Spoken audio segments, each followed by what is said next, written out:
I set my suitcase down in the middle of that marble lobby, looked my son straight in the eye, and said loud enough for every stranger to hear, "Oh, say it. Say the word your wife just used about me." Daniel wouldn't. So Lauren did, smiling burden, 68 years old, standing under a chandelier that cost more than my first car, being told there was no room for me on a trip I'd been packing for since March. What none of them knew was that I'd signed a document 11 days earlier that made every single thing they were standing on the trip, the house, the life mine. Well, before we go on, tell me in the comments what city you're watching from. Well, I want to see how far Evelyn's story travels. You believe a mother deserves better than this. Subscribe, because what happens in the next 4 parts, well, nobody saw coming. Well, my name is Evelyn Parker. The last time I felt young was the morning we left for that trip. Well, that's not a figure of speech. I woke up at 4:40 without an alarm, well, the way you do when you're a child on Christmas Eve, and I lay there in the dark, grinning at my own ceiling like a fool. Well, I'd been ready for 2 days. Well, the suitcase was by the door. Well, the new dress navy, well, 3/4 sleeves, $42 on clearance, and worth every penny, was folded in tissue paper because I didn't want the drive to wrinkle it. I'd even bought a little travel bottle of the perfume Frank used to buy me. Frank's been gone 11 years now. Well, I still buy it. Some habits are just a way of keeping someone in the room. Daniel called at 7. Well, Mom, you up? Well, I've been up since before the birds. Of course you have. Well, he laughed. Well, and God help me. Well, that laugh still does something to me. 41 years old, and he still laughs like he did at 9. Well, when he'd knock over a glass of milk and think being charming would fix it. Well, we'll be there by 9. Don't overpack. Overpack. Well, Mom, last Thanksgiving you brought a slow cooker in your carry-on, because nobody in that house knows how to make a pot roast. Daniel, well, fair, he said. Quieter. Hey, well, thanks for coming. It means a lot. Well, I want you to hear that sentence. Well, because I've turned it over about 9,000 times since. Well, it means a lot. Well, he said it soft. He said it like he meant it. And I've had to accept that maybe he did mean it. Well, in the same way a man means it when he says he'll quit smoking on Monday. Well, they pulled up at 9:20, didn't get out of the car.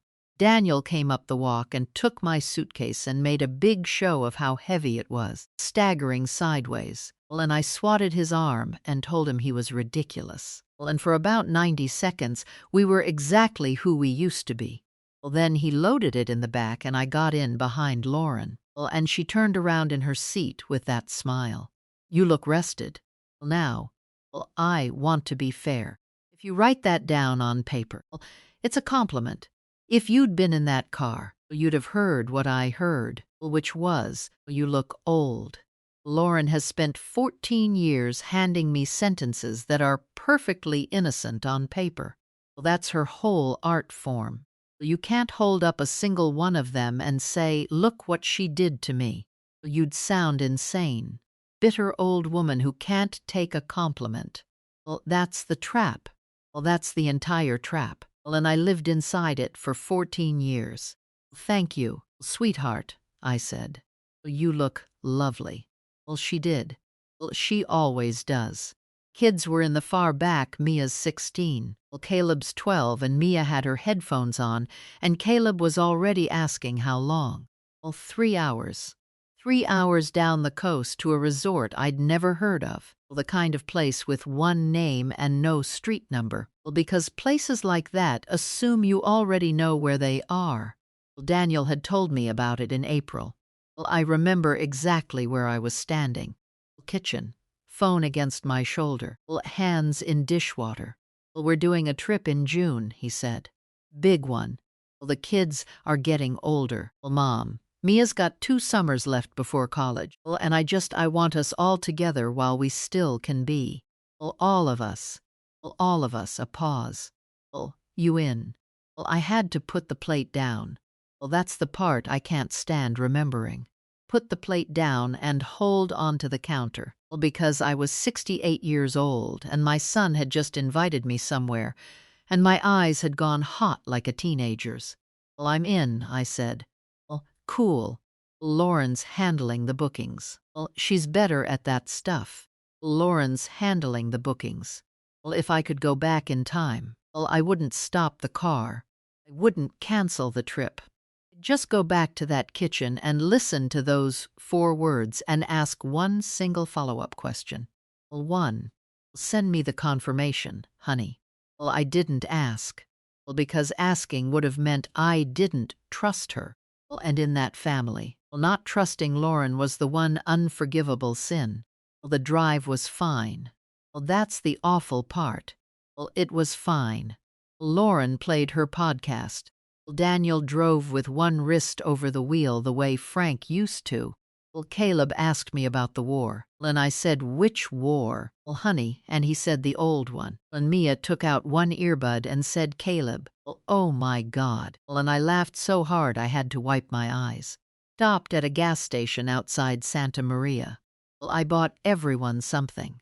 Well, that's a thing I do. I know it's a thing I do. Coffee for Daniel. Well, iced tea for Lauren. Gummy worms for Caleb. Well, and one of those pressed juice things for Mia because she's 16 and won't eat sugar in front of people. Well, $41. Well, I remember the number because Lauren said, well, when I got back in, well, Evelyn, you have to stop doing that. It's gas station food. Well, no, I mean it. You have to stop. She smiled at me over the seat. Well, it's not sustainable. Well, I laughed. Well, I actually laughed. Well, I thought she was being kind. Well, I've thought about that word for a year. Well, sustainable. Who says that about a bag of gummy worms? Nobody. Well, unless they've been having a different conversation about you for a long time. Well, in rooms you weren't in. Well, and a word from that conversation slipped out. Well, Mia was watching me in the mirror. Well, I caught her eye. Well, and she looked away fast. The second thing I should have seen. Well, that girl knew. Well, she'd known for a while. Well, and she was 16 and had no idea what to do with it. Well, we got there at 12:40. Well, I'm not going to describe the place. Well, you've seen it in a commercial. Everyone speaks softer than they need to. Well, and there's a smell that's supposed to be the ocean, but is actually money. Well, Daniel handled the bags with a bellman. Lauren went straight to the desk with her phone already out, and the kids flopped on a sofa the size of my kitchen. Stood in the middle of it all with my purse in both hands, and I felt small, but the good kind of small. Well, the kind where you think, well, my son brought me here. Well, my son did this. I want you to hold on to that feeling for a second. Well, because I want you to feel what it's like to have it taken. The woman at the desk was maybe 30. Well, ponytail. Well, name tag, said Renata. Already handed Lauren 2 key packets too, and Lauren had turned away with them. Well, and I walked up and said, well, and I'm Parker as well. Well, Evelyn Parker. Well, Renata smiled and typed. Well, then she typed again. You know how you can watch a person's face and see the exact moment the room changes temperature. Well, her eyebrows did this small thing. Well, she scrolled. She typed a third time, slower, like maybe she'd been hitting the keys wrong. Sorry, Parker, with an EV. Well, Evelyn. Well, yes. More typing. I did the thing I do, which is fill silence with kindness. It might be under my son's name. Well, Daniel Parker. Well, sometimes they group them. Well, that's what I'm looking at, she said. 2-bedroom suite under Daniel Parker. Well, and I have a second room under Lauren Parker. That's the kids' room. But I'm not seeing a third. Well, there's a third, I said. She looked at me. 12 seconds, maybe. Well, that's how long it takes for a stranger to understand your family better than you do. Let me check the group block, well, she said gently, well, and started typing again. Well, and I knew, well, in my chest, before my brain would agree to it, that she was typing to be kind. So I wouldn't have to stand there with nothing happening. Well, I turned around. Daniel. Well, he was 6 feet away with his phone up. Well, Daniel, he put the phone down slow. And here's what I need you to understand about my son. He did not look surprised. Well, not for a fraction of a second. A man who is surprised says what? Well, and walks over fast. Then he looked at the floor. Well, and then he looked at his wife. Well, he looked at his wife. That's when the bottom went out of it. Well, not later. Well, not what came after. Right there. My son heard his mother's voice, and his first instinct was to check with someone else about whether he was allowed to answer. Well, Mom, hang on. Well, there's no reservation. Well, Mom minds. Well, Daniel, she says there's no reservation. Well, and then Lauren was there. She came over with the 2 key packets fanned in her hand like a card trick. Well, and she was already smiling. Well, not a nervous smile. Well, not an oh no. Well, what happened smile. Well, a prepared smile. Well, oh, Evelyn. Well, she touched my arm. Well, she actually touched my arm. Well, that's because there isn't one. Well, I remember hearing the fountain. Well, there was a fountain somewhere behind me. Suddenly it was the loudest thing in California. Well, I'm sorry. There isn't one, she said, pleasant as a weather report. Well, I thought you understood. Well, understood what? This trip was for immediate family. Well, Renata stopped typing. Well, I heard it stop. My voice did something I didn't authorize. It came out thin. Well, I am immediate family. You're Daniel's mother, she said, and we love you. Well, but there's a difference between family and I mean. We can't keep funding everybody who wants to come along. Funding. Well, I turned to my son. Well, Daniel.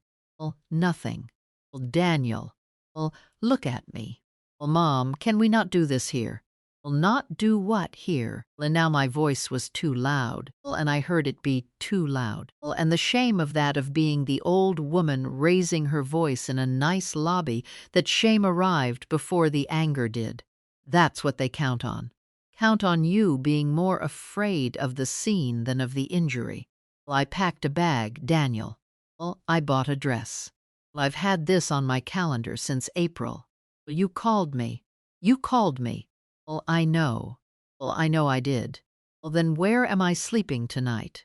Well, and my son, well, who I sat with in an emergency room for 9 hours when he was 7 and broke his arm falling off the Kowalskis' fence, well, who I taught to drive in a church parking lot because he was too nervous to go on real streets. Well, whose college applications I typed because he couldn't spell and was ashamed of it. Well, whose company name I helped him pick at my kitchen table over a legal pad, my son said.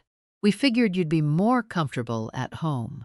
Well, no word in the English language that can do to you what we can do to you when you're standing on the outside of it. Lauren stepped in smooth. Well, because Lauren always steps in smooth. Well, and she lowered her voice to the volume people use for the dying. Well, Evelyn, I'm going to be honest with you. Well, because somebody has to be. You don't exactly contribute to our lifestyle anymore. Well, a man by the elevators turned his head. Well, I saw him. Sunglasses on his hat. I'll never know his name, and I think about him constantly. Well, because he's the reason I know it actually happened. Well, somebody else heard it. Somebody else's face did something. Renata said, well, very quietly, well, ma'am, we have availability, if you'd like me to. Well, no, Lauren said. Well, not to me. Well, to her, over my head. Well, to the girl behind the desk. We're not doing that. Well, and that not the sentence. Well, not the word. Well, not even Daniel's silence, that was the moment. Well, because I understood, finally, standing there with my purse in both hands, that this was not a mistake. You don't handle a mistake that fast. You don't have the smile ready for a mistake. You don't have the lines ready. She'd said we thought you understood. And there's a difference between family and we can't keep funding that's not improvisation. Well, that's a script. She'd said it out loud before. Well, somewhere. To Daniel. Probably more than once. Probably while I was on the phone with him telling him I couldn't wait. They had discussed me. discussed me and reached a conclusion, and gotten in a car with me and driven 3 hours, and let me buy them gummy worms. Well, and nobody said a word. Well, because the point wasn't the room. Well, the point was the lobby. Well, they wanted me to feel it in front of people. Well, they wanted me to ask.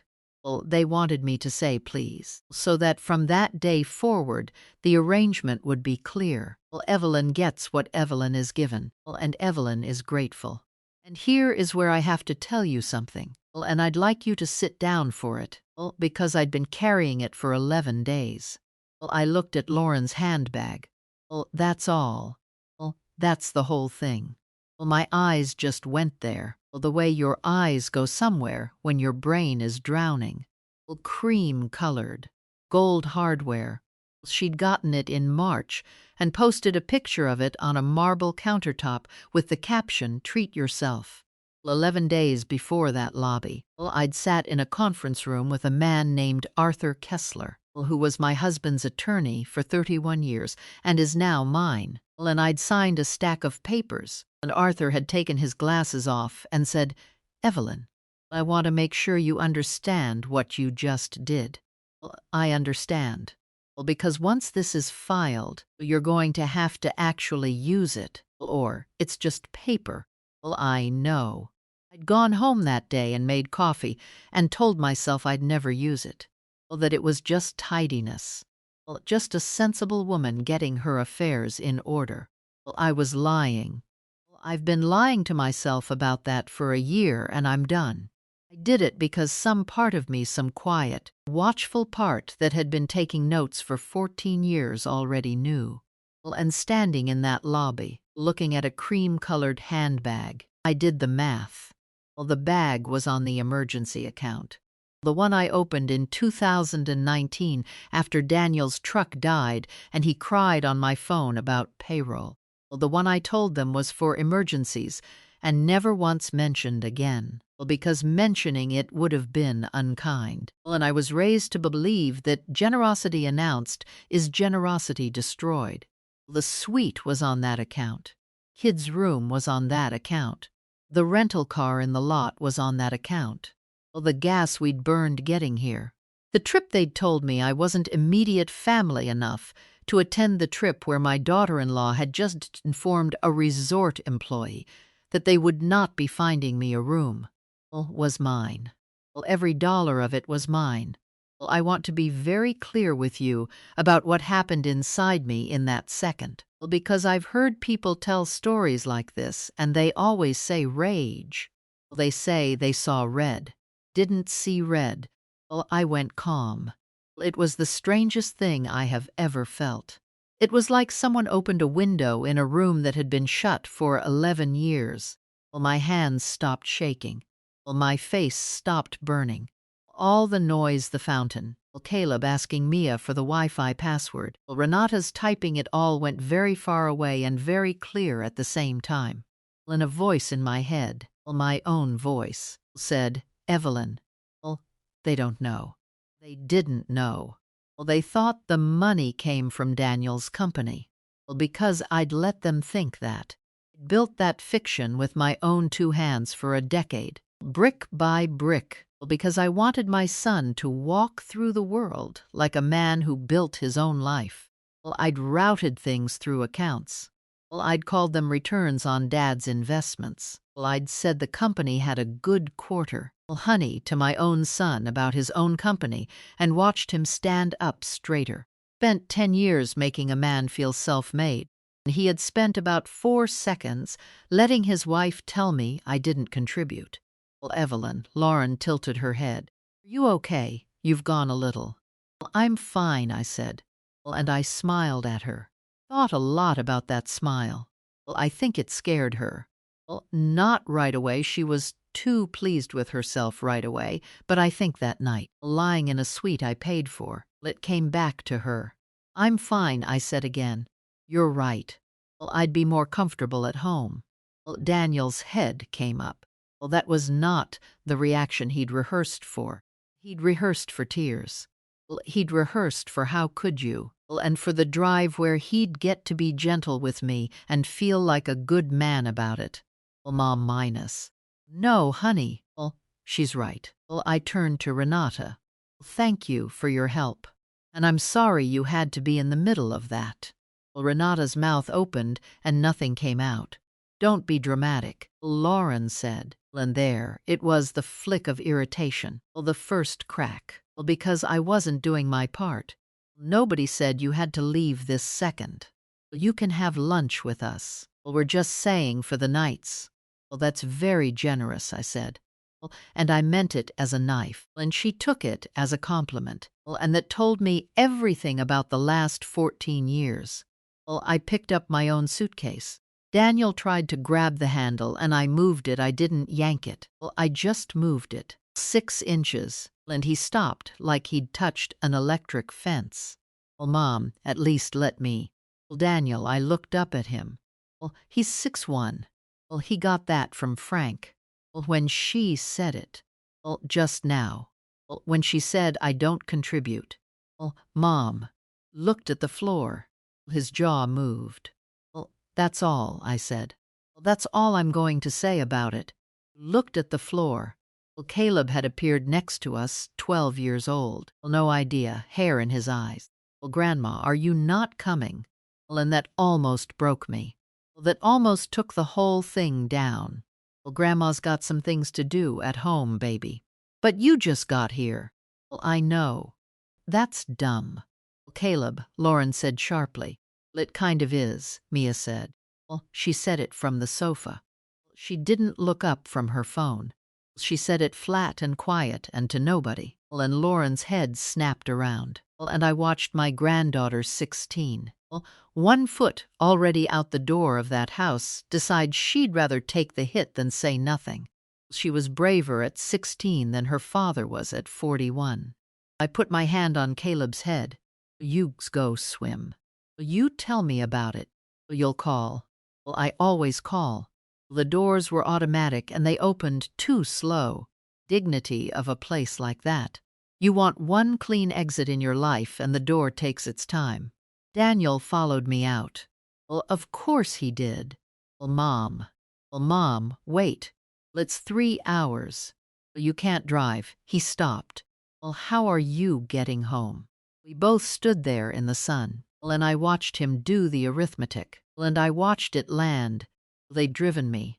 Well, they'd invited me. Well, driven me 3 hours down the coast. Well, and told me at the desk there was no room. Well, and it had not occurred to a single one of them, at any point in the planning of this, well, to ask how I would get back. Well, that's not cruelty.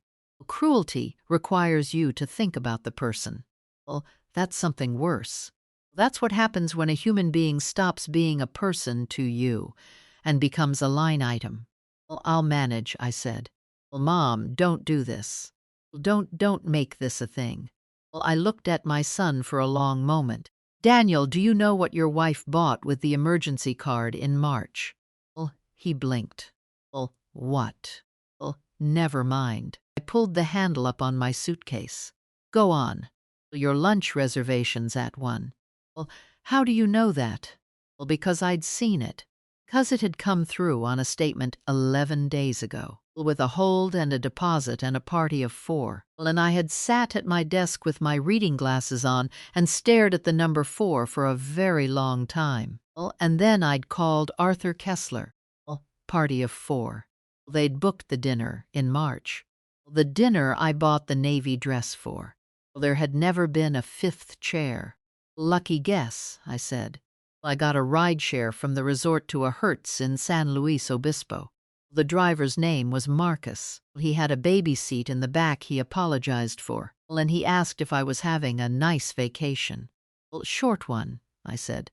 He looked at me in the mirror, at a 68-year-old woman with a suitcase and no room, leaving a resort at 1 in the afternoon on a Thursday. And Marcus, who has never met me and never will again, said, "Are you okay, ma'am?"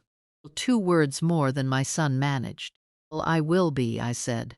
Well, and then, because he was kind, and because I'd been holding my face still for 40 minutes and it was starting to come apart. Well, Marcus, can I ask you something? Well, sure. If your mother came on a trip with you, and there wasn't a room for her, Would you say something? He didn't answer right away. Well, he put his blinker on. Well, merged. Well, ma'am, he said. Well, if there wasn't a room for my mother. Well, there wasn't a trip. Well, I looked out the window at the hills going by. Well, brown and gold, and every one of them older than my whole family. Well, and I let my eyes fill up, finally, in the back of a stranger's Camry. Not because of Lauren. I want that on the record. Lauren I could survive.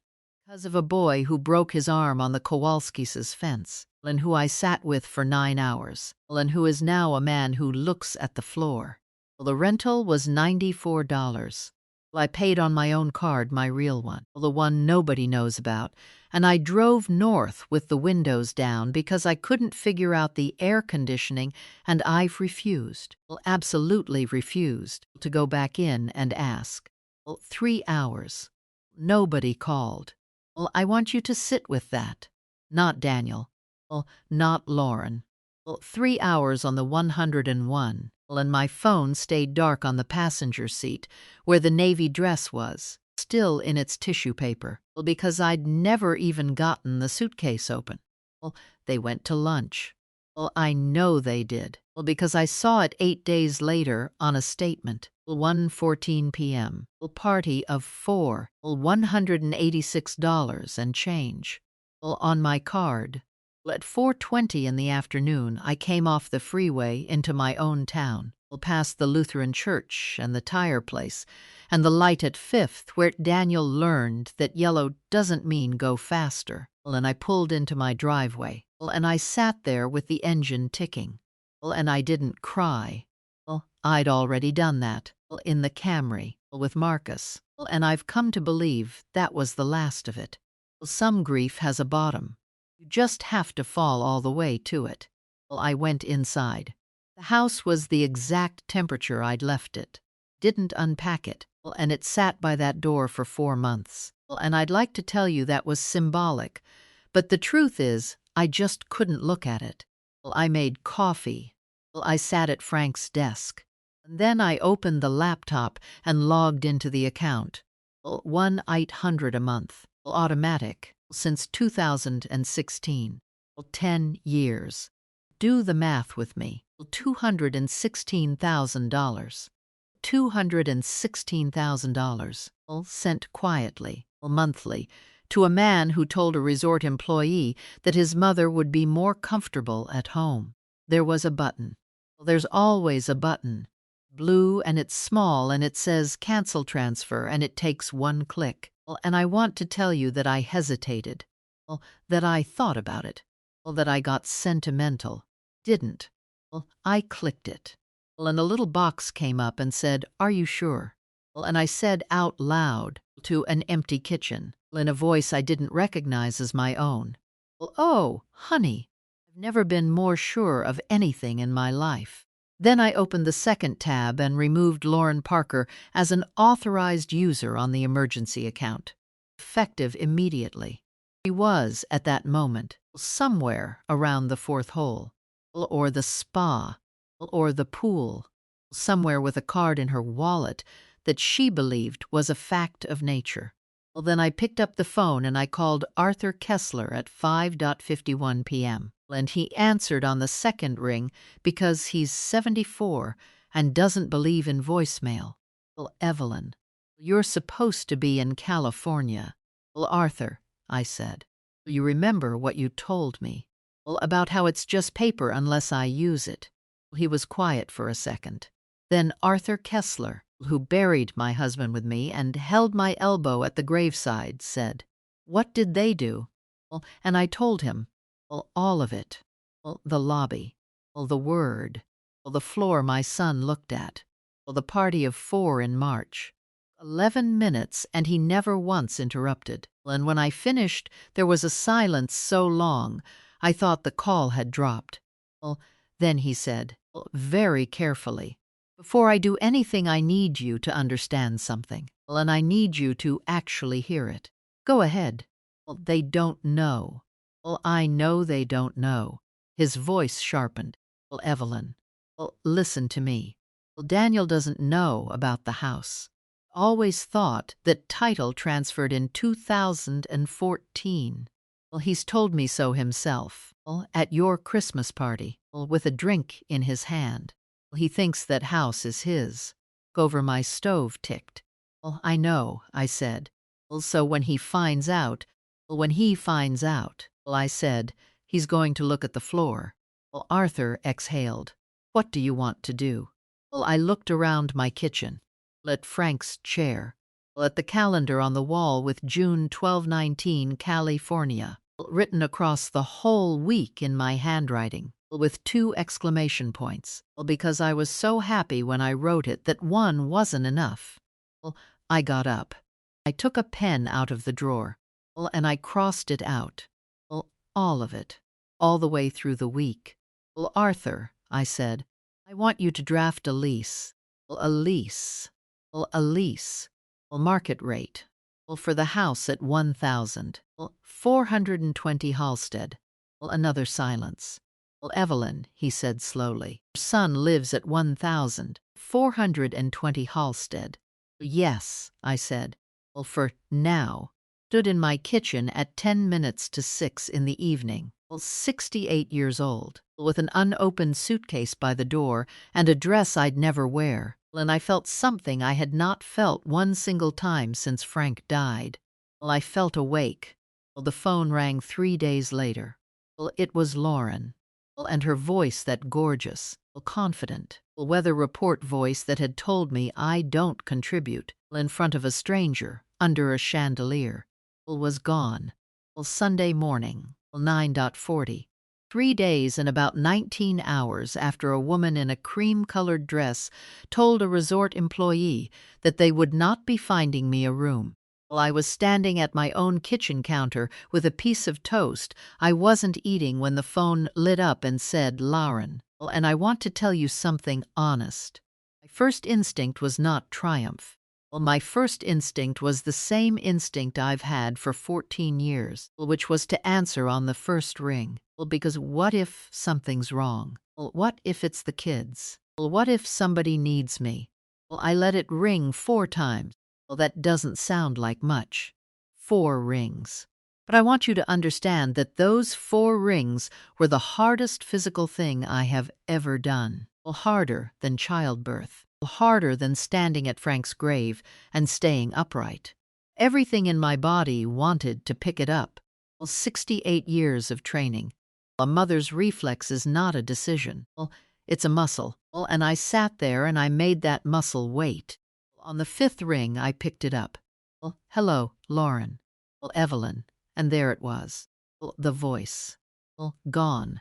Smooth weather report voice she'd used on me under the chandelier. The one that could call you a burden in the same tone you'd use to say the shuttle leaves at 10.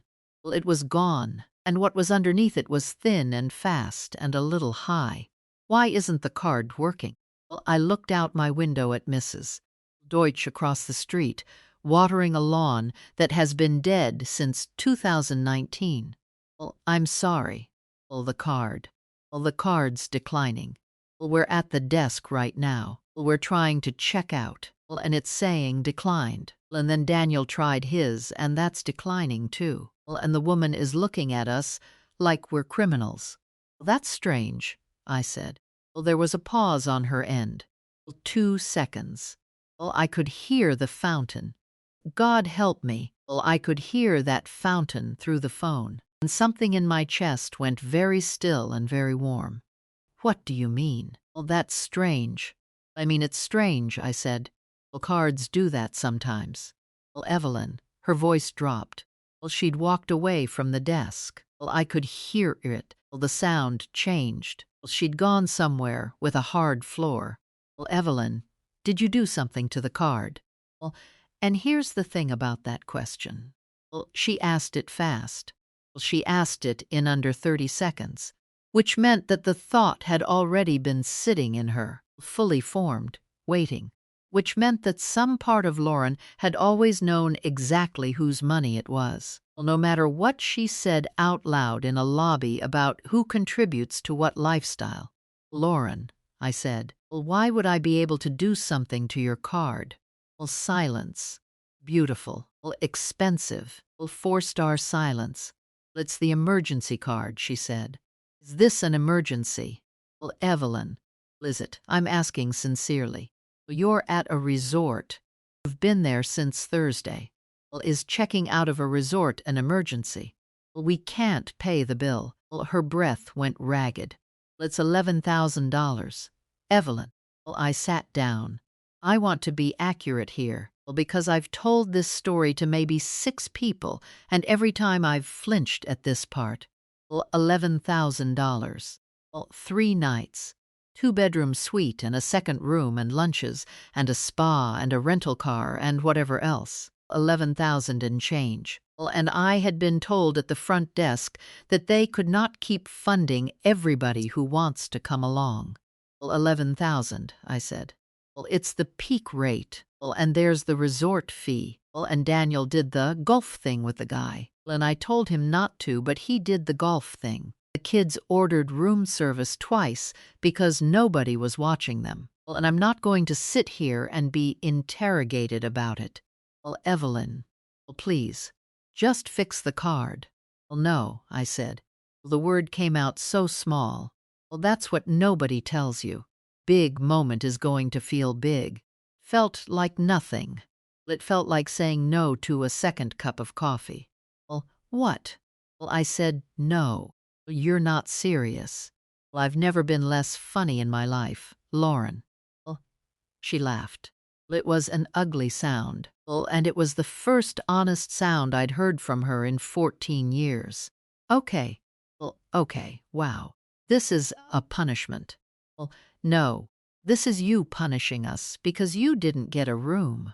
Listen to me very carefully, because I'm only going to explain this once and then I'm going to hang up and eat my toast. My hand was completely steady. I remember looking at it and being surprised by it. It is not a punishment. A punishment is something you do to someone. This is something I stopped doing. Do you understand the difference? That's a nice speech. It isn't a speech, honey. It's a fact. I don't contribute to your lifestyle. I'm simply agreeing with you. Starting Thursday at 5:50 in the evening, I don't. Went on so long, I checked the screen to see if she'd hung up. Then, quieter. And I have to give her this. She did the smartest thing she could have done. She changed weapons. Kids are here. Oh, she was good. She was so good. The kids are standing right there, and Caleb's asking why everyone's upset, and Mia's on her phone pretending she isn't listening. And they're going to remember this. Evelyn. They're going to remember that their grandmother left them stranded at a hotel. And for about 4 seconds, it worked. 4 seconds where my whole body leaned toward that blue button on the laptop that would put everything back the way it was. 4 seconds where I was ready to trade every ounce of self-respect I'd found in a rental car on the 101 for the chance to not be the villain in a 12-year-old's memory. Then I heard myself say something that came from a woman I hadn't met yet.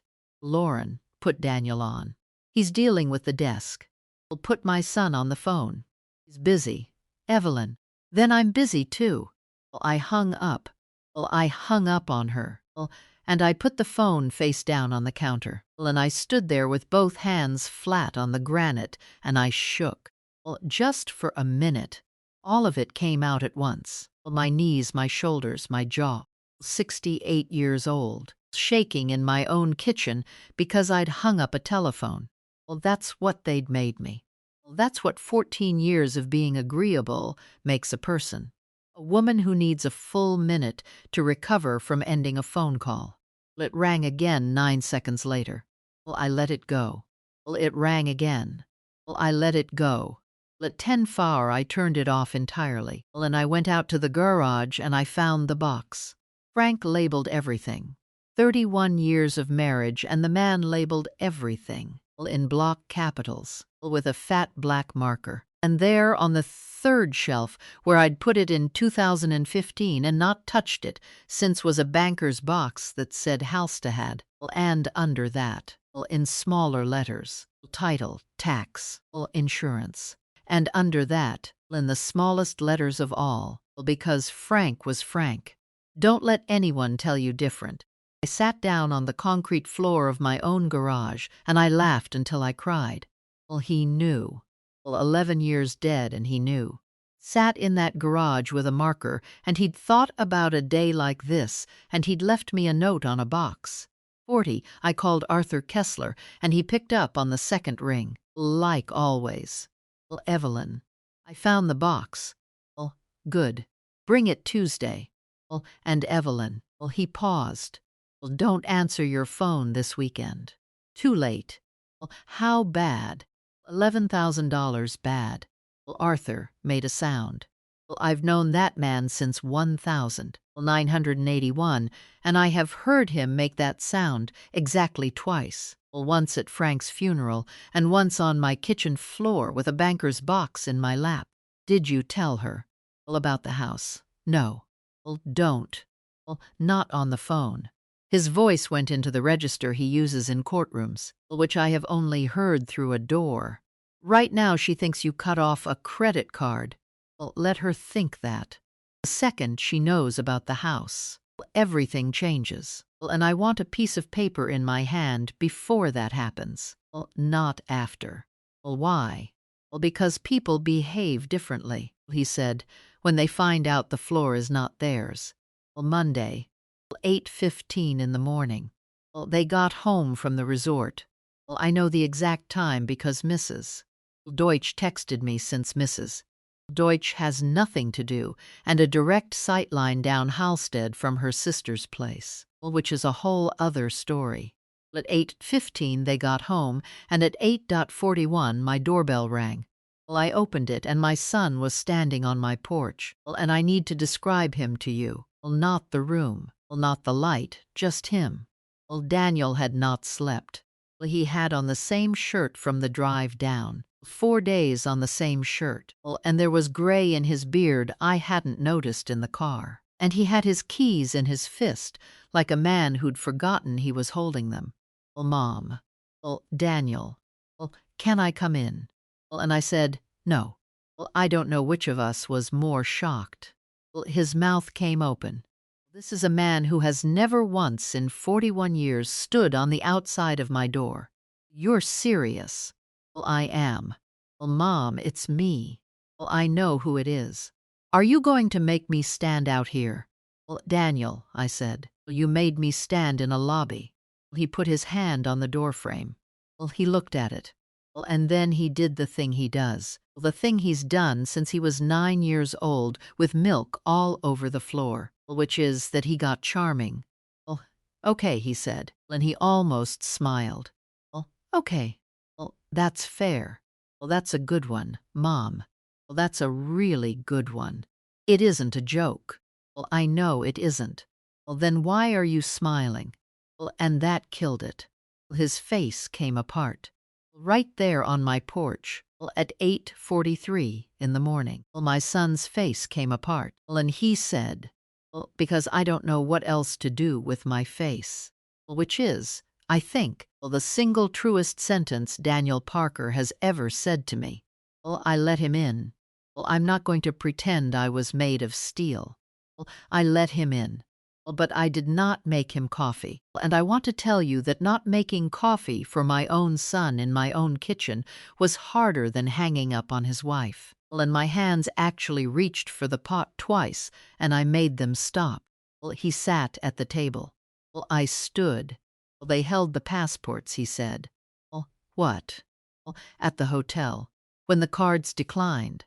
Our IDs and held them at the desk while we sorted it out, and we had to sit in the lobby for 2 hours. He rubbed his face in front of the kids. Mom. Caleb kept asking if we were in trouble. I waited. Say something, he said. What would you like me to say? I don't know. Anything. Yell at me. Do you know how you paid for it in the end? Lauren's mother. How much?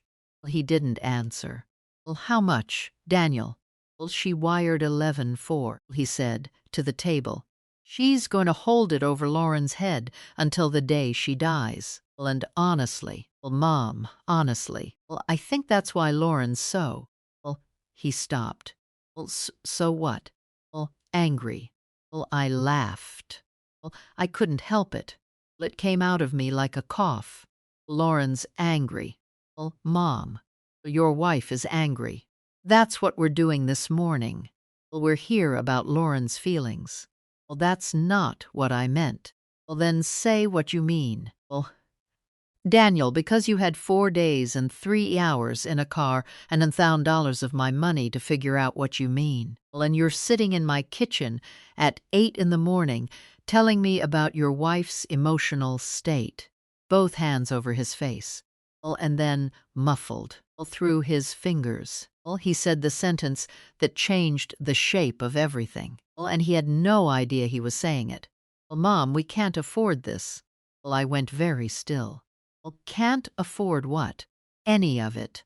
Well, Daniel, we're underwater. He dropped his hands and his eyes were red and he looked at me and there was nothing charming left in him at all. The company's underwater. It's been underwater since October. Well, I've got 2 crews I can't pay past August. Well, I've got a supplier who won't ship without cash up front. Well, I've got a truck payment I've missed twice. Well, and the $1,800 a month. Well, Mom, the $1,800 a month is what? Well, he stopped himself. Well, too late. Liz, what? I said. Well, nothing. Liz, what? Daniel. It's what keeps the lights on, he said. Well, and there it was. Well, I want you to understand what happened in my chest in that moment. Well, because it wasn't vindication. It was something worse. It was arithmetic. Since October. Well, he'd said since October. Well, and in October I had sat across from him and Lauren at Thanksgiving. Well, 3 weeks later, well, at my table. And Lauren had described their bathroom renovation to my neighbor for 11 minutes. And Daniel had said the word expansion 4 times. Well, and I had sat there and been so proud of my son I could barely eat.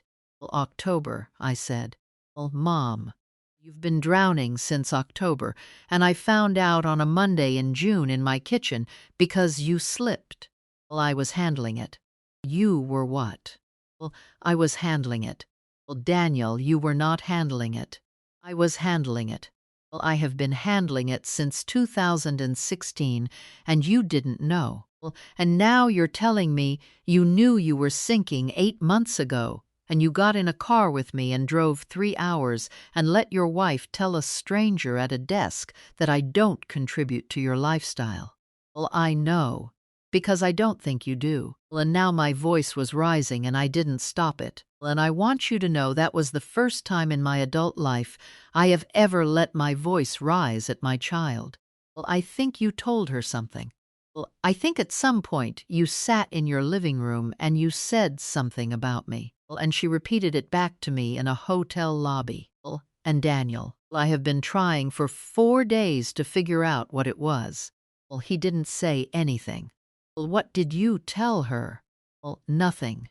Well, Daniel, what did you tell your wife about me? Up at me and said, well, I told her you'd never say no. Well, silence. Well, that's it, he said. Well, that's all. Well, she asked if you'd be upset about the room, and I said, well, Mom's mom. Well, she'll be fine.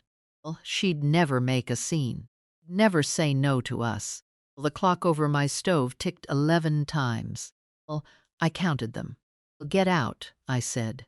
Well, Mom. Well, get out of my house. Well, Mom, please. Well, I'm trying to. Well, you're not trying to do anything. Well, Daniel, you're trying to get the 1800 turned back on, and you've been trying to do that since you rang the bell. Well, and I have been standing here for 20 minutes waiting for one word, and you haven't said it. Well, what word? Well, and that. Well, that right there. Get out, I said. Well, he stood up. Well, he got to the door. And then he turned around, and he did the thing that I will carry to my grave. Well, because he said it with real confusion. Well, with genuine, wounded, 41-year-old confusion. You're going to lose us over a hotel room. Well, I said, Daniel, Well, do you know what the word is? Well, what? Sorry, I said. The word is sorry. You've been here 22 minutes, and you haven't said it once. He opened his mouth. Well, don't say it now, I said. Doesn't count now. And I closed the door. 11 in the morning. Well, Arthur Kessler's office. Well, I brought the box. He is 74 years old, and he has an office that smells like paper and pipe smoke, even though he quit in 1996. He took the lid off that box, and he pulled out the deed, and he laid it on the desk between us, and he put his glasses on. And he read it for a long time. Well, then he took his glasses off. Well, Evelyn, he said, is Daniel on this at all? Well, no. Well, not as a remainder interest. Well, not as a beneficiary. Well, no, Arthur. Well, you drew it up. I know I drew it up. Well, I want to hear you say it. Well, he rubbed his eyes. Because in about a week I'm going to be sitting across from a very angry young man and his very angry wife. I want to know that when I open my mouth, well, everything I say is going to be a fact. Well, he is not on it. Well, he has never been on it. Frank and I bought that house in 1979 for $41,000, and it went to me alone in 2015. And Daniel and Lauren moved in 2016 rent-free, and there has never been a piece of paper of any kind, giving that boy 1 square inch of it. Well, Arthur wrote something down. Then why, he said, well, does he think there is? I told him.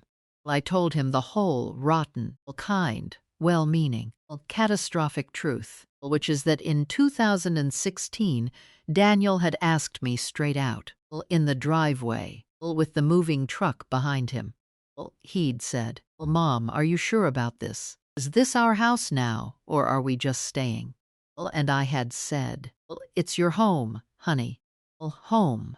I said home. I did not say house. I chose that word on purpose. Standing in a driveway. Because I wanted my son to sleep at night, and I didn't want him to feel like a tenant in the place he grew up. I picked one word over another word, and I picked the soft one. And 10 years later, a woman was going to stand in a lobby and call me a burden because of one syllable I chose in a driveway. Arthur listened to all of it without moving. Then he said, Evelyn, I have to ask you something, and you're not going to like it. Ask. Do you want to keep the relationship, or do you want to keep the house? That's a terrible question. It's the only question, he said. Everything else is decoration. Because if you want the relationship, I put this box back on the shelf, and you turn the 1800 back on, and you have Christmas. And in 8 years you die, and Daniel finds out at the reading, and he can be furious at a lawyer instead of his mother. That's option 1. And I'll tell you, Evelyn, most people take option 1. Most people take it because it's the only one where nobody has to say anything out loud. And option 2. Arthur looked at me over the top of his glasses. Option 2 is you tell a 41-year-old man he is not who he thinks he is. I sat in that chair for a long time. Then I said, draft the lease. Evelyn, Arthur, market rate. $900 a month under market. Actually, I'm not a monster. 12-month term. And I want a clause about the study. He put his pen down. What about the study? I want my study back. 2:30 in the afternoon. I drove to 1420 Halsted. I had not been inside that house in 5 months. Not because I wasn't invited, because being invited had started to feel like being processed. You know what I mean. Come over and there's a slot for you. A chair, a 40-minute window. And Lauren says we should really do this more in the doorway while she's already holding the door. They were at work. Lauren's at a design firm, or was, or says she is. I've honestly never been clear on it. The kids were at camp. I let myself in with my own key, in my own house. And my heart was going so hard I had to stand in the entry with my hand on the wall. I want to tell you what I found, but I'm not going to describe it like a photograph. I'm going to tell you what it did to me. The study. Frank's study. The room where that man sat every Sunday of his life with a legal pad and a pencil. The room where he wrote out our budget in his terrible handwriting for 31 years. The room where he taught Daniel long division on a folding chair. The room where I sat by myself for 4 hours the night of the funeral because it was the last place on earth that still smelled like him. There were 62 boxes in it. I counted. Stood there and I counted, because I couldn't do anything else. 62, stacked to the window, and they weren't even her boxes.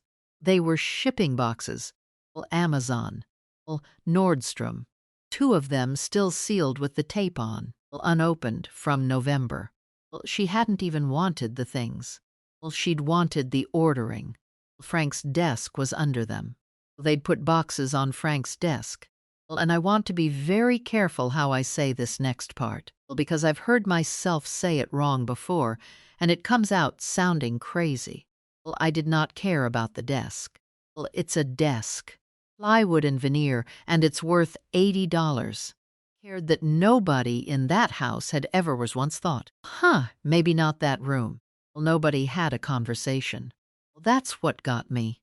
There was no meeting where Lauren said, I know it's got some meaning, but we really need the space. And Daniel said, yeah, Mom would understand.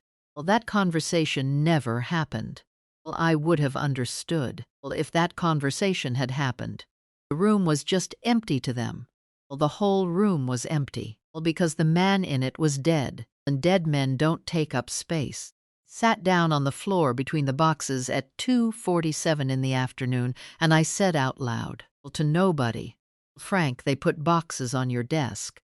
And then I got up, and I went out to the car, and I drove to the hardware store on Bellamy, and I bought 3 deadbolts and a doorknob set. And I paid the kid at the counter $20 to come do it, because my hands aren't what they were. His name was Ty. He was maybe 23. He got the first lock out in about 4 minutes, and then he stopped and looked at me and said, ma'am, can I ask, is this like a divorce thing? And I said, sort of. He nodded like that, explained everything, and he went back to work, and then, without looking up, he said, my mom did this. When I was in high school, everything. Best thing she ever did. Did it work out? Took about a year to work out, he said.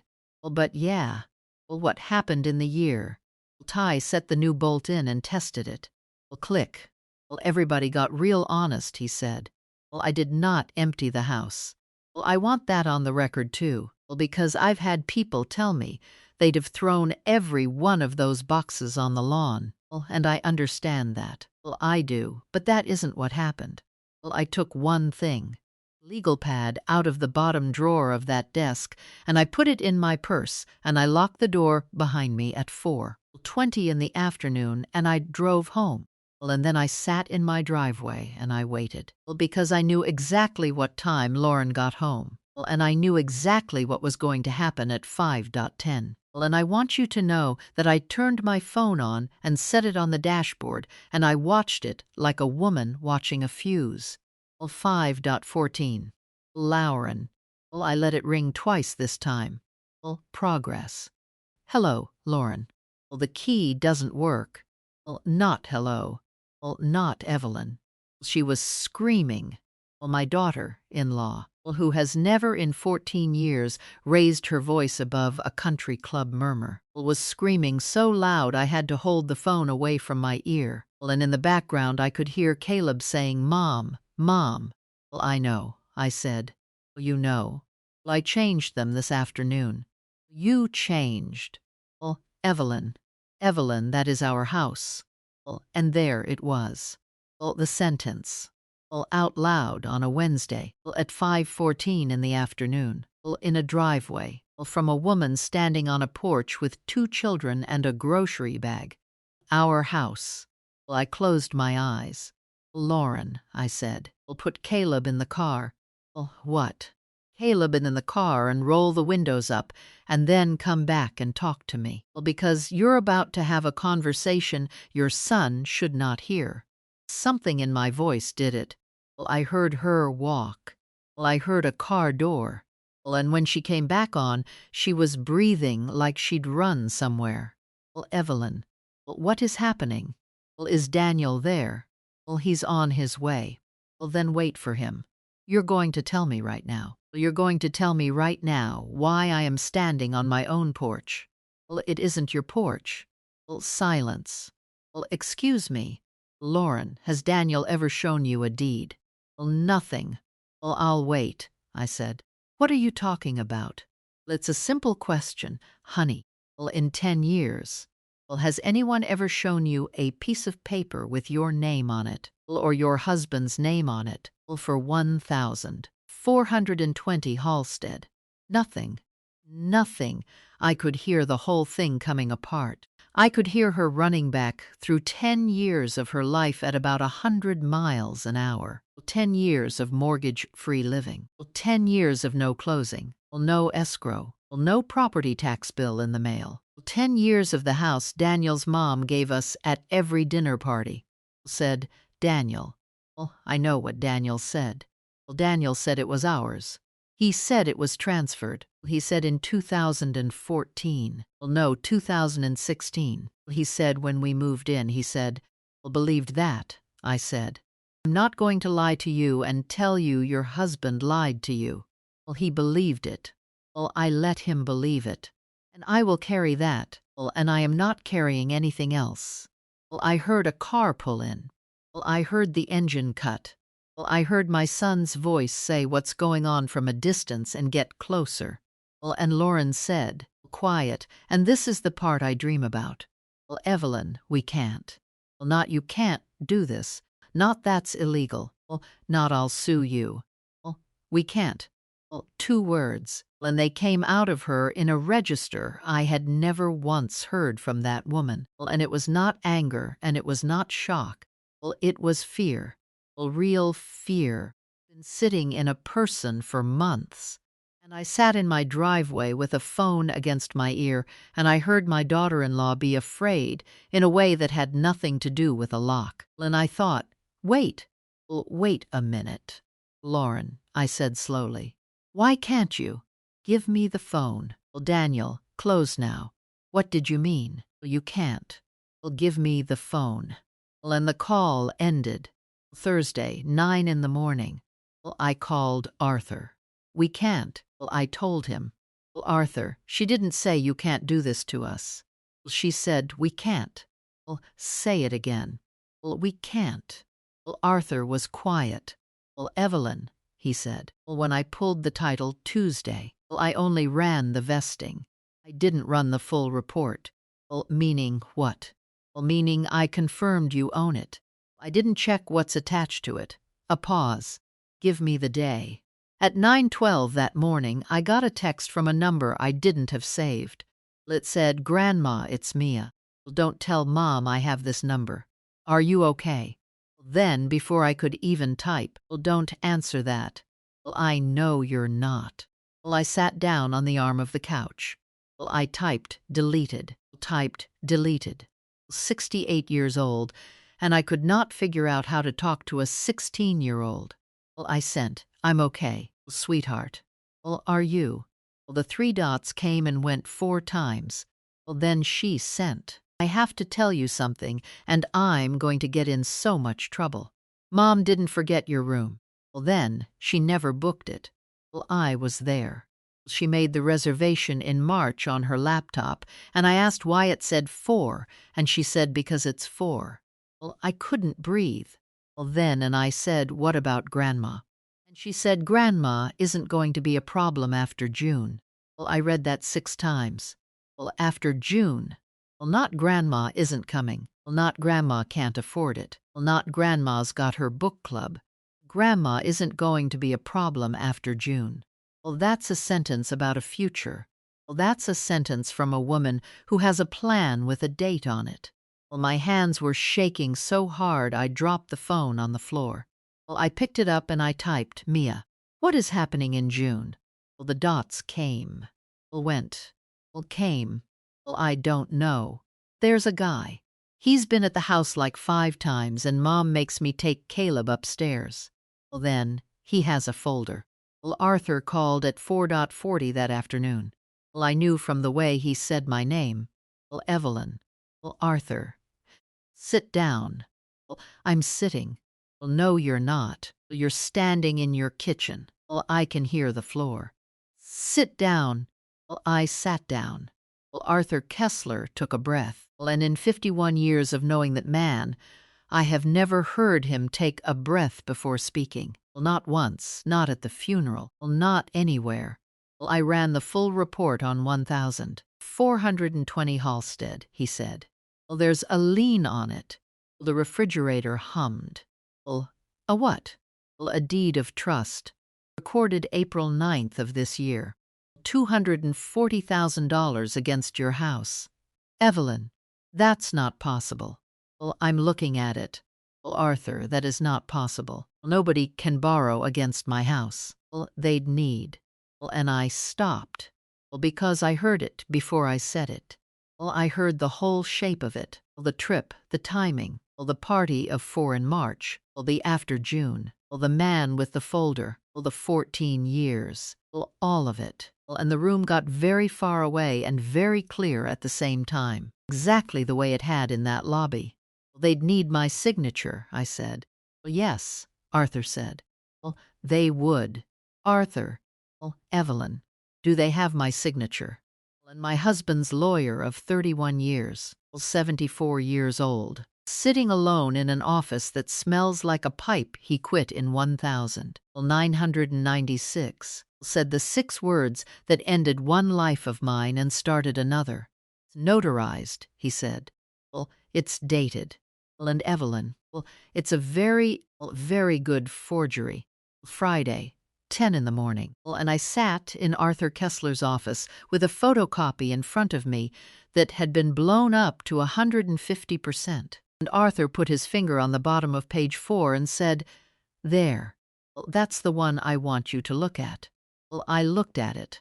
Well, I want to tell you that I looked at it and I said, "Well, that isn't mine. Well, that's nothing like my hand. Well, look at the E. Well, I've made that E the same way since Sister Bernice made me do it 1,000 times in 1,966.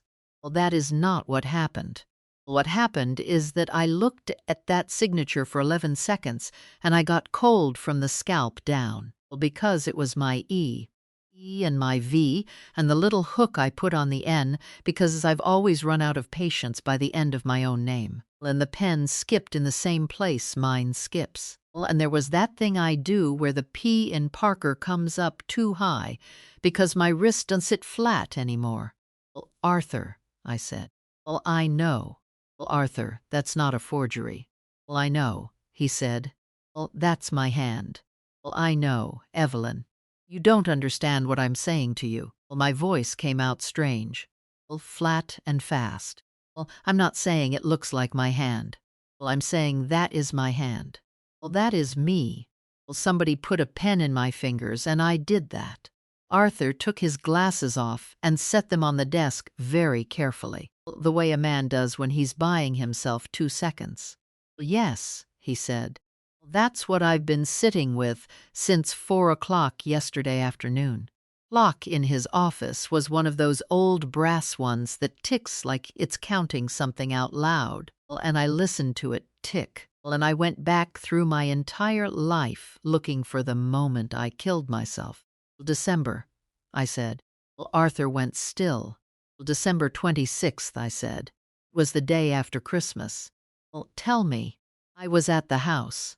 Kids were on the floor with the wrapping paper still everywhere. Well, Caleb had the thing, the drone, broke it before lunch. Well, and I was in the kitchen loading the dishwasher because nobody else was going to. Well, and Lauren came in with a folder. Well, what kind of folder? Well, a folder, Arthur. Well, a manila folder. She came in with a folder and she had that voice on, that light voice. Well, and she said, "Oh, Evelyn, well, while I've got you, well, can you sign these? Well, it's the flood thing. Flood thing." That's what she said. Well, the flood thing. Because the insurance changed the zone in the fall. Well, that was real. Well, that was actually real. Well, it was in the paper. Half the county got new maps, and everybody was complaining about it at church. So she said, well, they need the previous owner's signature because of when it transferred. Well, it's a formality. Well, my hands were wet. Well, Arthur, my hands were wet, and I dried them on a towel, and she had the pen out already. Well, I stopped. Well, how many pages? Well, Arthur said. Well, I don't know. Well, Evelyn. Well, 8. Maybe 8. Well, my throat closed up. I didn't have my glasses. Well, where were your glasses? Well, in my purse. Well, in the other room. Well, did you ask for them? And here it is. Here's the part I've had to make my peace with. Well, and I still haven't. Well, and I don't know that I ever will. Well, no, I said. Well, why not? Well, because it was Christmas. Well, I said, and I didn't want to be the old woman who has to go get her glasses. Arthur Kessler put both his hands flat on his desk. She signed page 1 and page 2 herself, I said.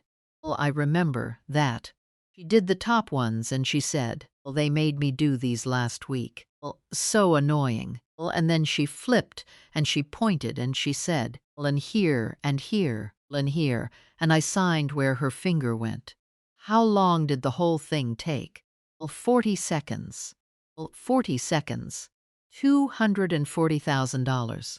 Longer to pick a cantaloupe.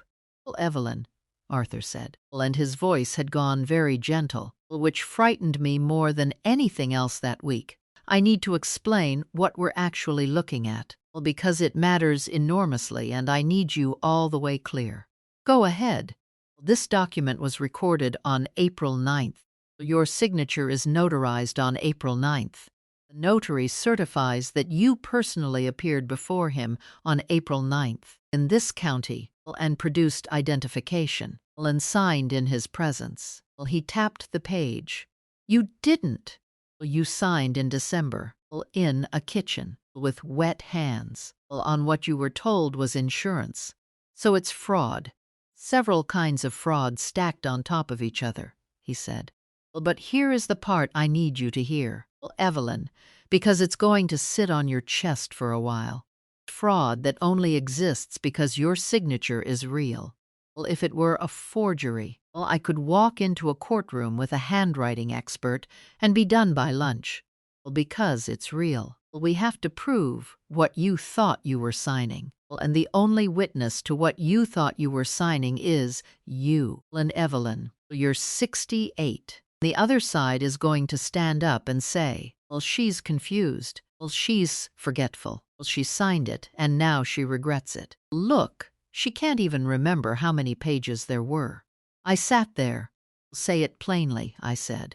Well, plainly, Arthur said. Strongest thing they've got is your age. And the only reason they've got it is because you didn't want to look old in front of your daughter-in-law at Christmas. Well, I have been hit in my life. I fell off a horse in 1971 and broke 3 ribs. This was worse. Well, who's the notary? I said. Well, Arthur turned the page around. Well, Wesley Coyne, he said. Well, and every hair on my arms stood up. Well, say it again. Well, Wesley Coyne. Notary commission out of the next county. Well, he's a signing agent. Well, they float around. They do closings out of their car for $150 a. Mia told me there's a man. Well, he stopped. Well, Mia texted me yesterday.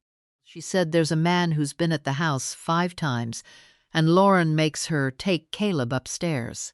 Well, she said he has a folder. Well, Arthur Kessler did not move for about 4 seconds. Well, then he picked up his phone and he said, well, into it, Dottie, will cancel my 1 o'clock. Well, and he hung up and he looked at me. Well, 5 times, he said. Well, that's what she said. Well, Evelyn, a notary comes once, 12:20 in the afternoon. Well, I sat in my car in his parking lot for 20 minutes, and I did not turn the key. Well, and I did the thing that I have done my whole life, which is that I tried to find the version of the story where nobody meant it. Well, I'm serious.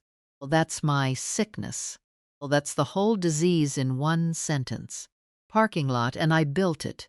Maybe Lauren didn't know what the papers were either. Maybe the man at the bank told her that's how it's done.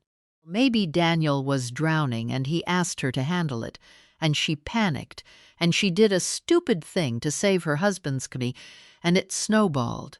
Well, maybe. Well, maybe. Well, maybe.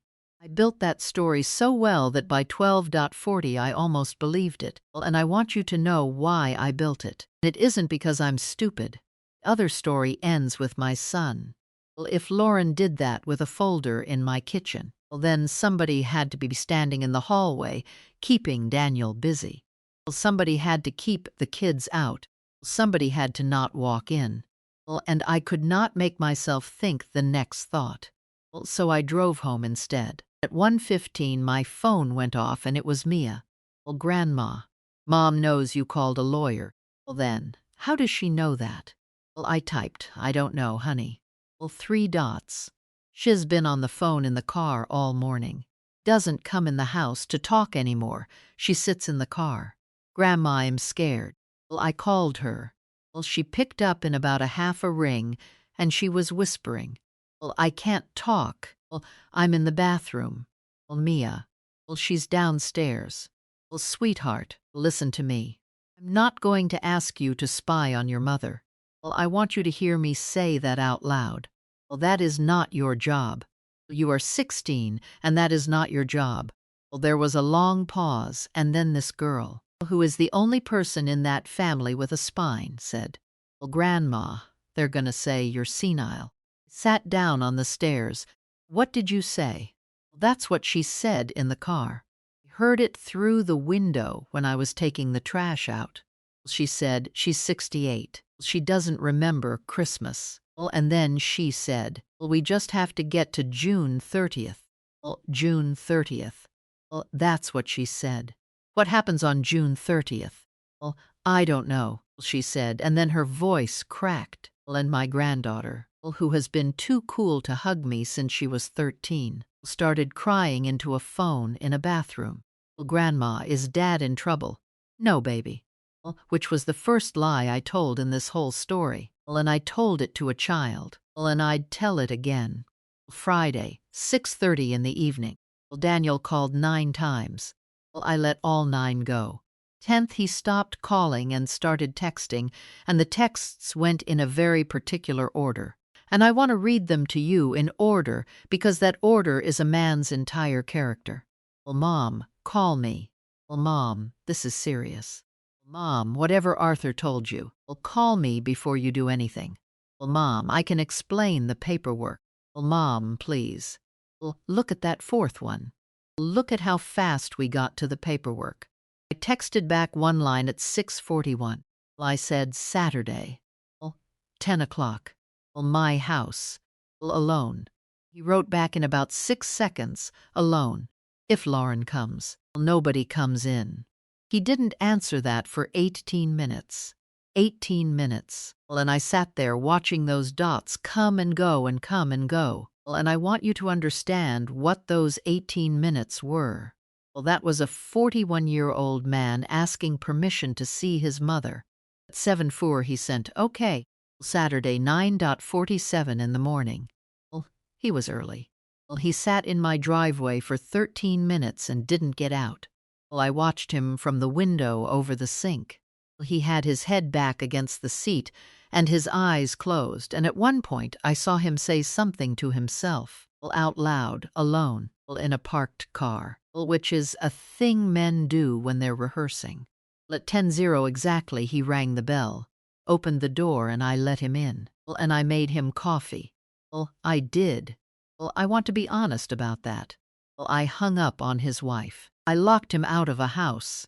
I cut off $1,800 a month without blinking. And then, that Saturday morning, I made my son a cup of coffee because he looked like a man who hadn't eaten since Thursday. And I put it in front of him. And I am not sorry. And if that makes me weak, then I've been weak my whole life, and I'd rather be that than the alternative. He said, thanks. Sit down. I had it in a folder. Arthur made me a copy. Well, and I put that folder on my kitchen table between us. Well, and I did not open it. Well, Daniel, I said, well, before I show you anything, one thing from you and then we'll go from there. Well, okay. Well, I want you to tell me about April 9th.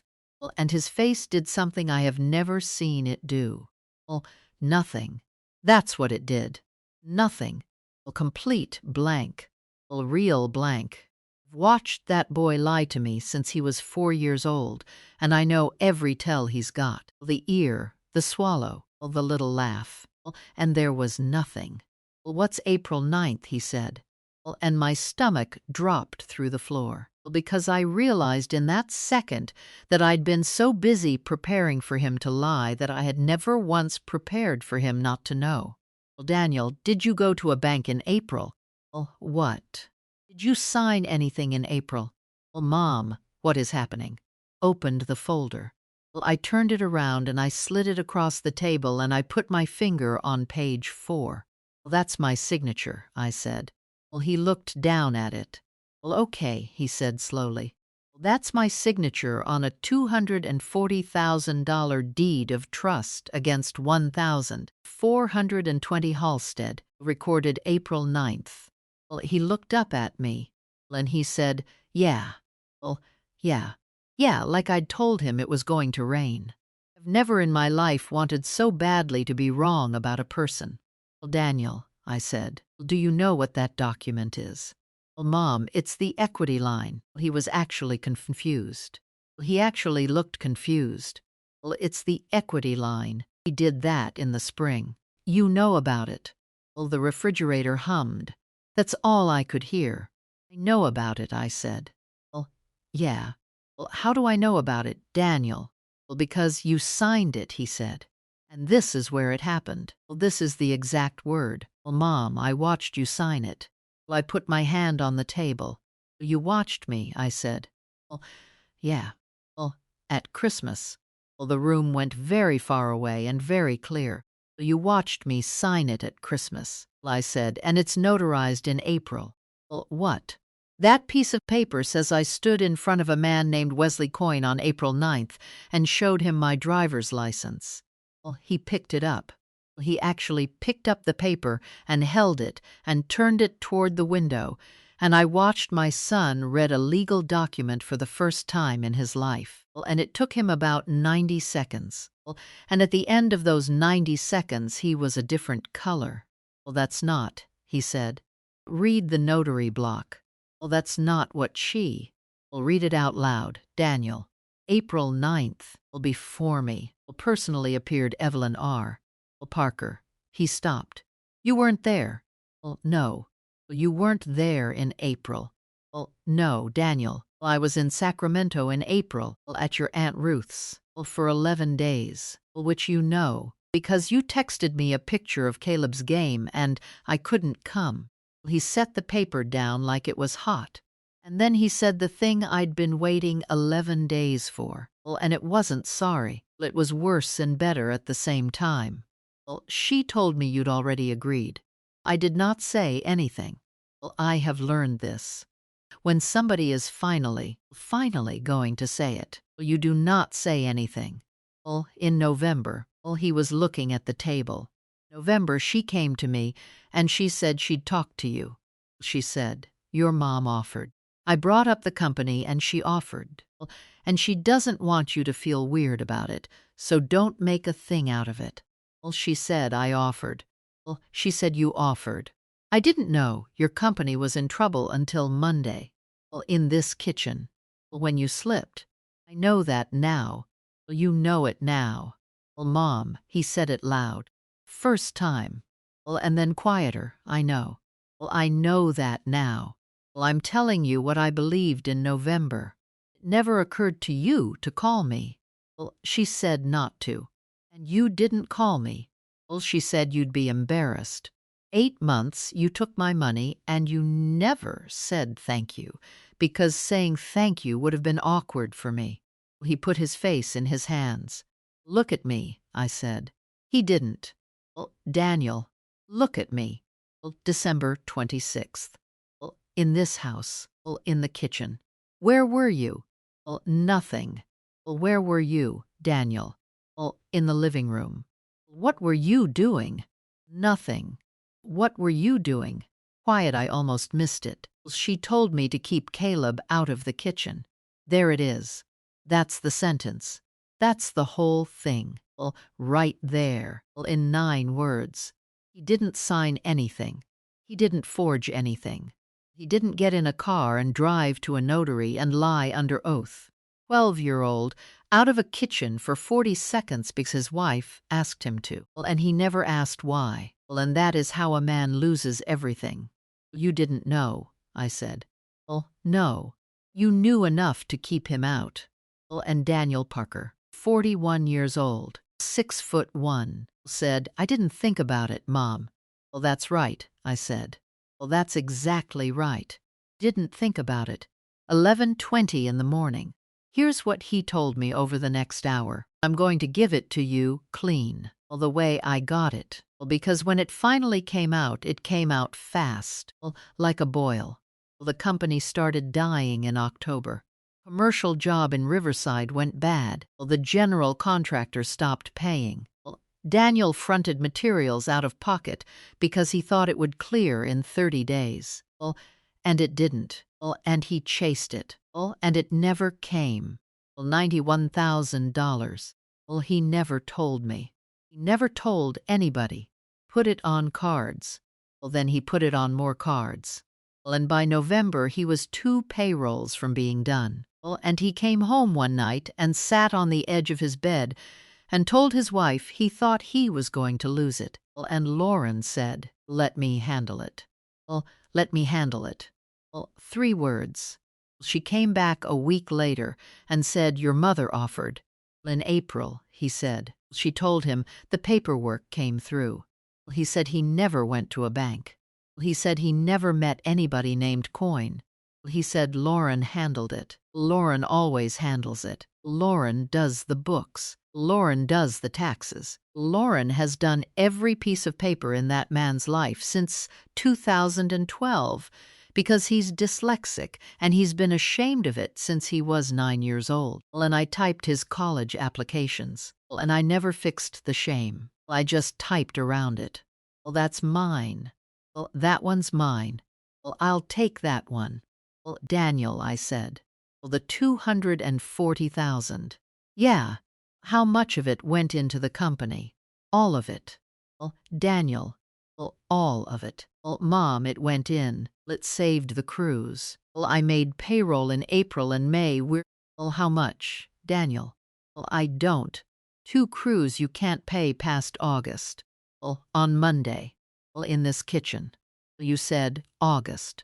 Well, he stopped. If $240,000 went into that company in April. Well, I said, why did you tell me on Monday you can't make August? Well, and I watched it happen. I watched it land on my son's face in real time at 11:38 on a Saturday morning. Well, and it was. Well, and I mean this. It was like watching somebody get shot. Well, 60, he said. Well, what? Well, 60,000. Well, his voice had gone to nothing. Well, she put 60 in. Well, in April, she said that's what came through. She said the bank wouldn't do the whole. Stood up. So fast, the chair went over backwards, and he stood in the middle of my kitchen with his hands on top of his head, and he said, Mom, sit down. Where's the rest of it? Sit down, Daniel. Well, where's the rest of it? 12:15. Well, I called Arthur from the driveway because I didn't want my son to hear my voice do what it was about to do. Well, Arthur, 60 went into the company. Well, say again. 60. Well, out of 240. Well, Daniel just told me. He's in my kitchen and well, Arthur, he's on the floor. He's sitting on my kitchen floor. Well, Arthur was quiet for a second, and then he said, well, Evelyn, I need you to be very calm and very clear right now, because what you just told me changes what this is. Well, how?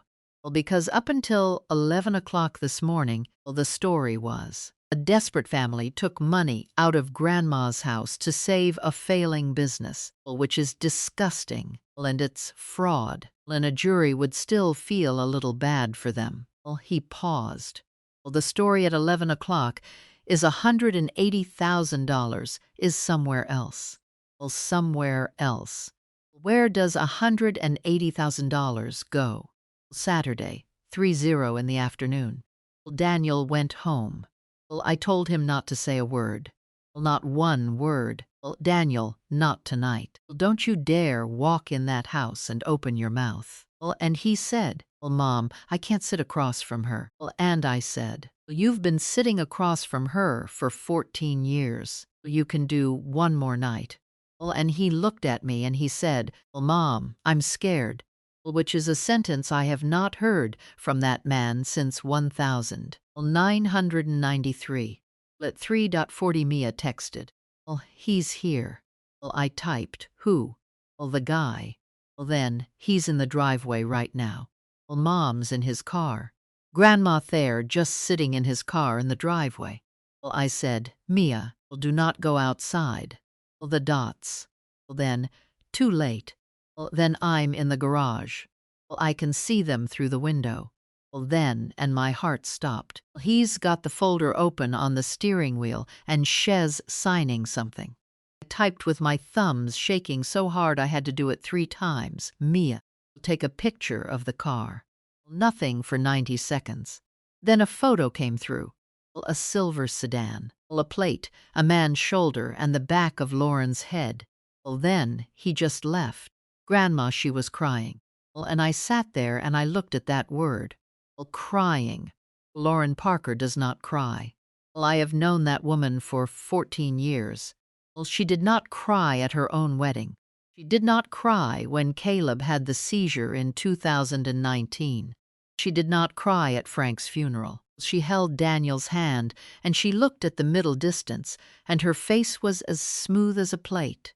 And she was sitting in a stranger's car in her driveway on a Saturday afternoon, crying. Something was wrong with the story I'd built. All week I'd been building the same picture. Greedy woman, expensive handbag, took the money, ran the con. Greedy women do not cry in cars. Frightened ones do. Arthur at 4:20, and I read him the plate. 8:50 in the evening. Called me back. The car's a lease, he said. Corporate lease. Companies called Meridian Property Solutions. Out of Bakersfield. What are they? They buy houses. Arthur said. Cash. Distressed. They advertise on the radio at 2 in the morning. They're the people who put the signs on the telephone poles that say we buy ugly houses. Except these ones aren't ugly. These ones have equity and a family in a bad spot. Arthur. I looked up Wesley Coyne again. His notary commission is real. But he's also listed as an acquisitions agent for Meridian, which is not illegal and is not supposed to happen, and happens all day long. I couldn't feel my hands. They didn't lend her the money, I said. No, Evelyn. Somebody lent her the money. Arthur said. The deed of trust is real. It's recorded.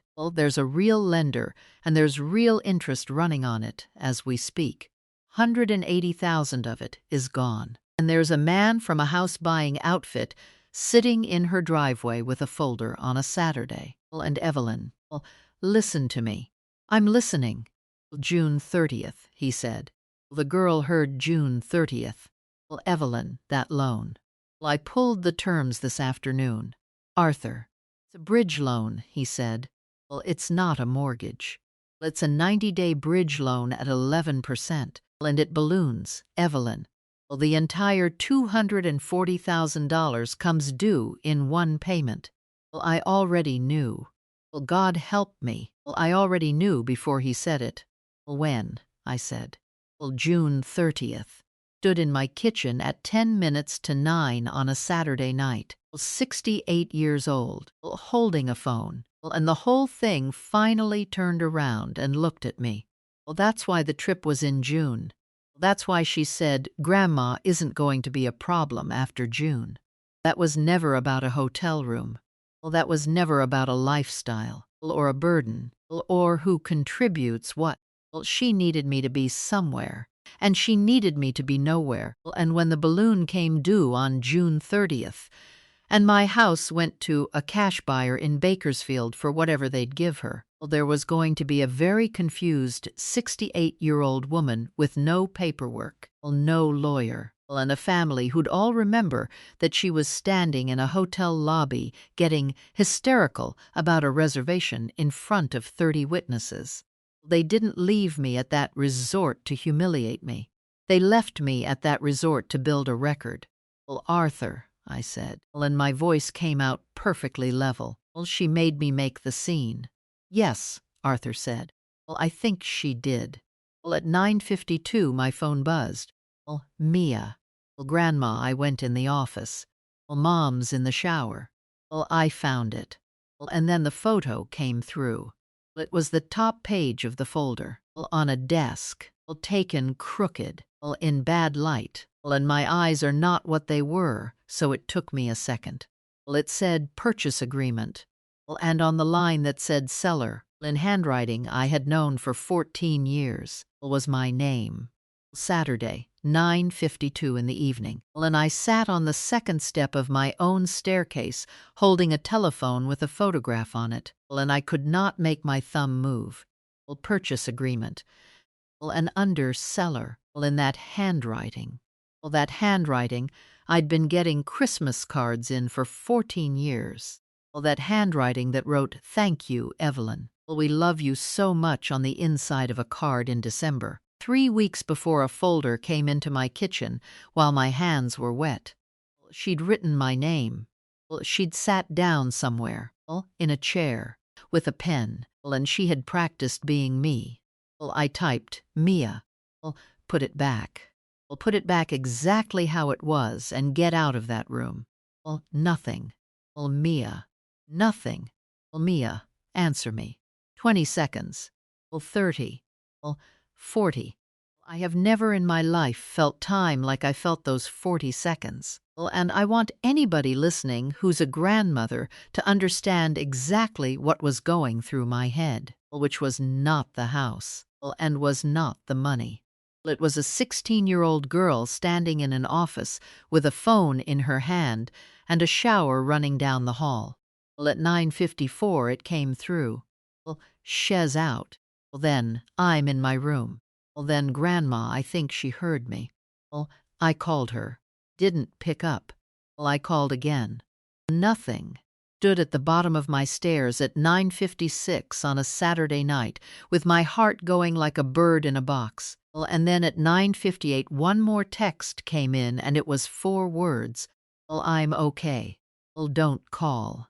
I sat down on the floor of my own hallway. 68 years old. On the floor. And then I got up and I called Arthur Kessler at 10 o'clock at night. And that man picked up on the second ring like he always does, like he's been sitting by a phone since 1981, waiting for somebody to finally need him. Evelyn. Arthur, there's a purchase agreement. He didn't say what. He didn't say slow down. Send it to me. It's a photograph. Crooked. Send it to me right now. I sent it. And then there was a silence on that line so long that I said his name twice. Arthur. I'm reading. Arthur, is that? Be quiet for 30 seconds, please. So I was quiet, and I listened to a 74-year-old man breathe through a telephone. Then he said, 305. What? Purchase price. $305,000. He said it flat. What did the Halstead house appraise at in 2015? I don't. 490. I have it in the file. I'm looking at it. That was 11 years ago. A pause. That house is worth $640,000 today. I'd bet my license on it. 640. Easy on that lot. With that yard. I said. So there. They're taking $335,000 off of you. Arthur said. And 240 of what's left goes straight to the balloon. And Evelyn, that means when this closes, your daughter-in-law walks away with about $60,000, and you walk away with nothing, and a family that thinks you sold your own house because you're confused. Well, I put my hand over my mouth. Well, Arthur, the closing date. Well, June 30th, he said. Well, same day the balloon comes due. Well, that's not a coincidence. Well, that's the whole design. Well, they don't want to foreclose. Foreclosure takes months, and it makes noise, and it goes in the paper. Well, they want a nice quiet sale on the same morning the gun goes off. Today's the 20th. Today's the 20th, he said. Well, that's 10 days. Well, that's 10 days. Sunday, 6:40 in the morning. Well, I hadn't slept. I don't mean I slept badly. Well, I mean I did not close my eyes. Well, I sat in Frank's chair in the dark from midnight until the sky went gray, and I had one thought running on a loop like a train on a track. Well, and the thought was this. Well, why is she crying? That's it. Well, that's all I had. Well, everything else made sense. Well, the folder made sense. Well, the notary made sense. Well, the trip made sense. Well, the lobby made sense. Well, the word burden made sense. Well, and none of it, well, not one single piece of it, explained why Evelyn Parker was sitting in a stranger's car in her own driveway on a Saturday afternoon with tears on her face. Don't cry when the plan's working. At 6:40 I called Arthur. I want to know what happened in 2023. Well, what? You said there's a real lender and real interest. Well, so there's a real file. Well, somebody ran a title search on my house in April. Well, Arthur, somebody had to. Well, banks aren't stupid. Well, they had to pull the chain of title. Well, yes. So somebody looked at my house in April and saw my name on it. Well, yes. Then when's the first time somebody looked? And Arthur Kessler was quiet for a second, and then he said, very slowly, well, Evelyn Parker should have gone to law school. Well, Arthur. Title searches leave a footprint, he said. Give me until noon. 11:15. Well, Daniel called. Well, I picked up on the first ring because I'm not made of stone. Well, and my son said, well, Mom, I can't do this. Well, Daniel. Well, I sat across from her at breakfast. His voice was in pieces. Across from her, and she made me eggs, and she asked if I wanted to go to Home Depot, and I said, sure. Well, Mom, I said, sure. Good. Well, it's not good. It's, well, Daniel, listen to me. Well, 10 days. That's what we have. Well, and if you open your mouth today, if you say one single word today, well, then she moves, and we lose the only advantage we've got, which is that she thinks I'm a confused old woman crying about a hotel. Well, silence. Well, say you understand. Well, I understand. Well, Daniel, do you understand? Well, Mom, she's my wife. Well, and there it was. 14 years and 4 words. I know she is, I said.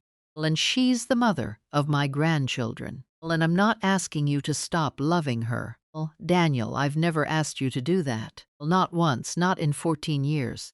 I'm asking you to not tell her something for 9 more days.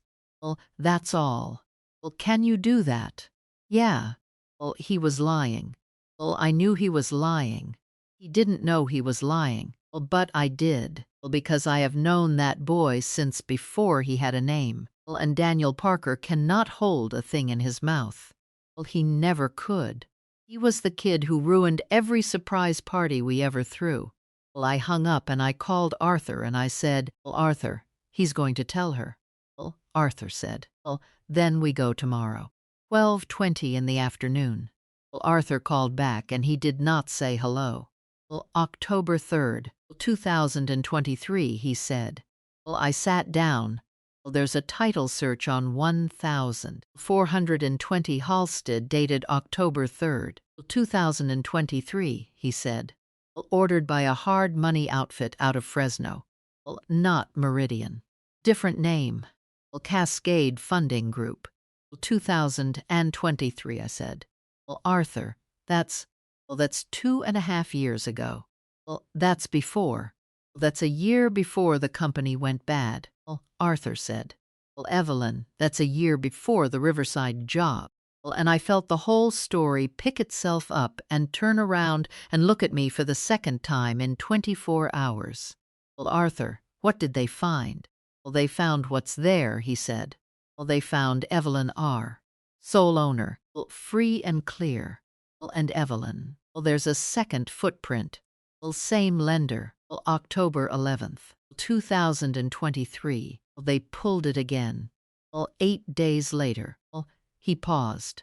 Nobody pulls a title search twice in 8 days unless the first one told them something they didn't want to hear and somebody swore up and down it was a mistake. So she tried. Well, she tried in 2023. Well, Arthur said. And she got told no. And she has known for 2.5 years that that house is yours. Well, and Evelyn. Daniel didn't know that yesterday morning, did he? Well, no. Well, she's known for 2.5 years. Well, Arthur said. Well, and she let that man sit at your Christmas table and say the word hour. Sunday, 4:00 in the afternoon. Did the thing Arthur told me not to do. Well, I want to say that plainly. Well, Arthur Kessler said. Well, Evelyn, do not contact her. Will we file tomorrow? Let me put a lis pendens on that title, and then she can't sell a doorknob. He said, in 22 hours this is over on paper. 4 o'clock on Sunday afternoon, I got in my car and I drove to Bellamy Street, where there's a coffee place with a parking lot. I sat in that lot and I called my daughter-in-law because I had to know why she was crying. Well, I want you to understand something about me. Well, and maybe you'll think it's weakness. Well, and maybe it is. I have never in my life been able to hate somebody I don't understand. Well, I've tried. Well, I have honestly tried. It's a defect. Well, she picked up on the 4th ring. Well, Evelyn. Her voice was wrong. Well, it was flat. Well, not smooth. Well, flat. Lauren, I'm on Bellamy. Well, at the coffee place. Well, I'd like you to come here. Well, why? Well, because I'm going to say some things to you in a parking lot. And if I say them in your kitchen, your children are going to hear them. There was a very long pause. She said, 20 minutes. Sunday, 4:26. And I got out of mine and we stood between them. I looked at my daughter-in-law for the first time in 14 years. Well, I mean that. Well, I looked at her. Well, she'd had her hair up in a clip, and there was gray at the part, which I'd never seen. Well, and she was wearing a T-shirt. Well, and Evelyn Parker does not wear T-shirts. Well, and her hands were shaking so hard she put them in her pockets. Well, she said. Well, here we are. Lauren, well, you changed the locks.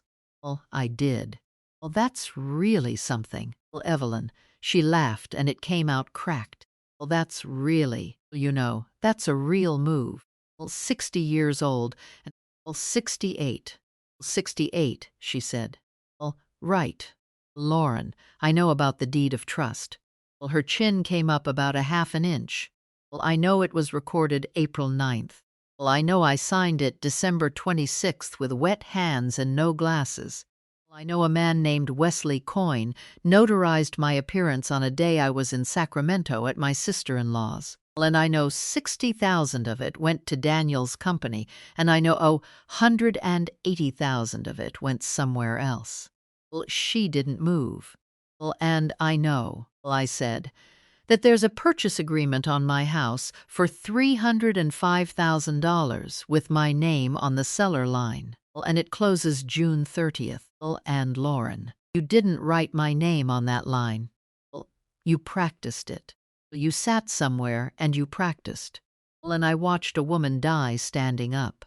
That's what it looked like. Her whole face just went. She reached back and put her hand on the hood of her own car like the ground had tilted. And she said, Daniel told you. No, don't protect him. Evelyn, he told you. He's been. Lauren, Daniel doesn't know about the purchase agreement. Daniel doesn't know about 2023. Daniel found out about April 9th yesterday in my kitchen, and he sat on my floor. And I sent him home and told him to eat his eggs. She stared at me. 2023, she said. October 3rd, I said. and October 11th, Cascade Funding Group, out of Fresno. Parker put both hands over her face and made a sound I have never heard a human being make. Sunday, 4:31. She sat down. On the curb. In a parking lot. On the curb.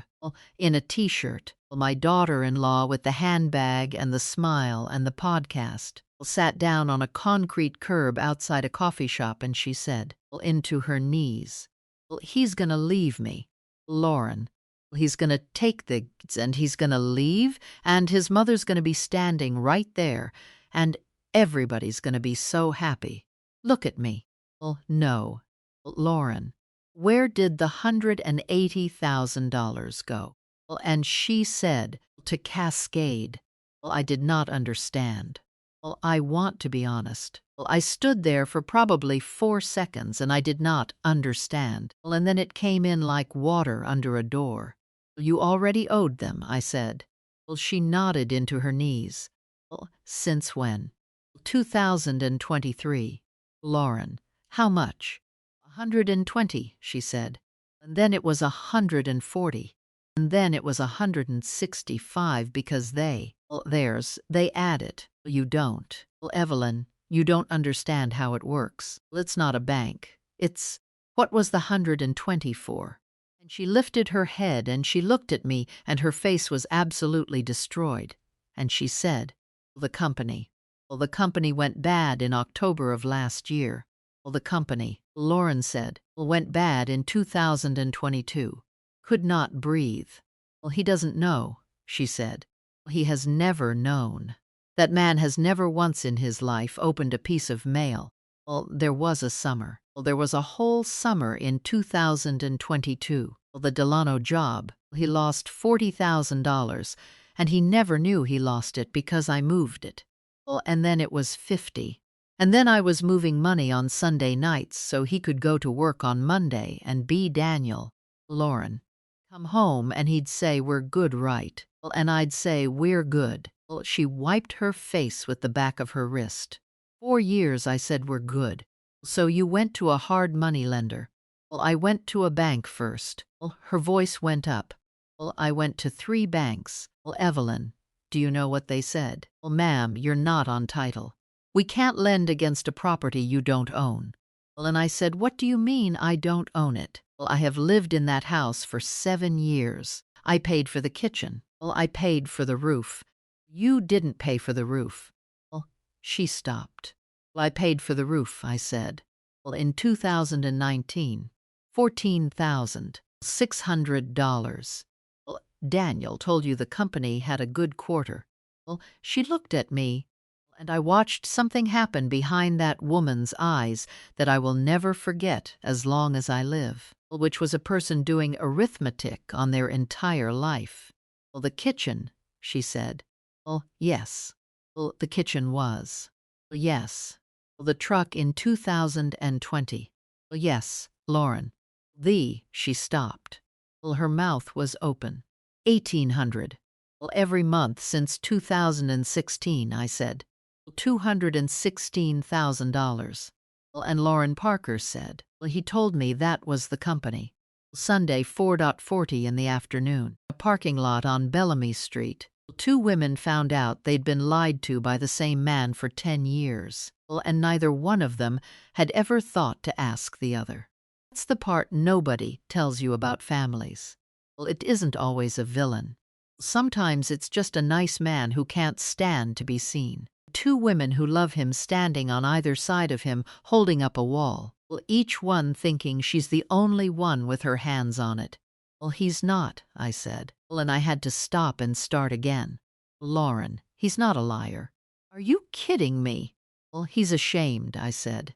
There's a difference. And I made it. I made it. I typed his applications. Everyone. He'd sit next to me, and he'd say the words, and I'd type them because the letters moved on him, and he'd cry. And Lauren. He was 17, and I never once made him go get help. I just typed. Because it was easier. Because I wanted him to walk around like a man who could do it himself. She stared at the ground. You made him, she said. Yes. And then you handed him to me. And God forgive me. I said, yes. Sunday, 4:44. Lauren, I said. The man in the car. She went rigid.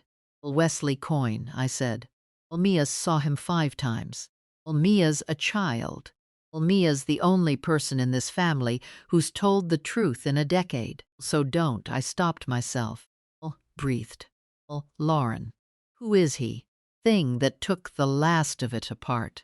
He called me, she said. He called you. In February. I never found him. Evelyn, I never went looking, I didn't. He called me on a Tuesday and he said, Mrs.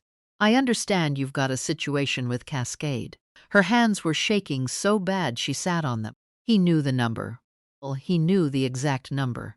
He knew what I owed to the dollar and he said, I can make that go away. That's not a coincidence. No. Lauren, that's not a coincidence. That means Cascade sold your name to.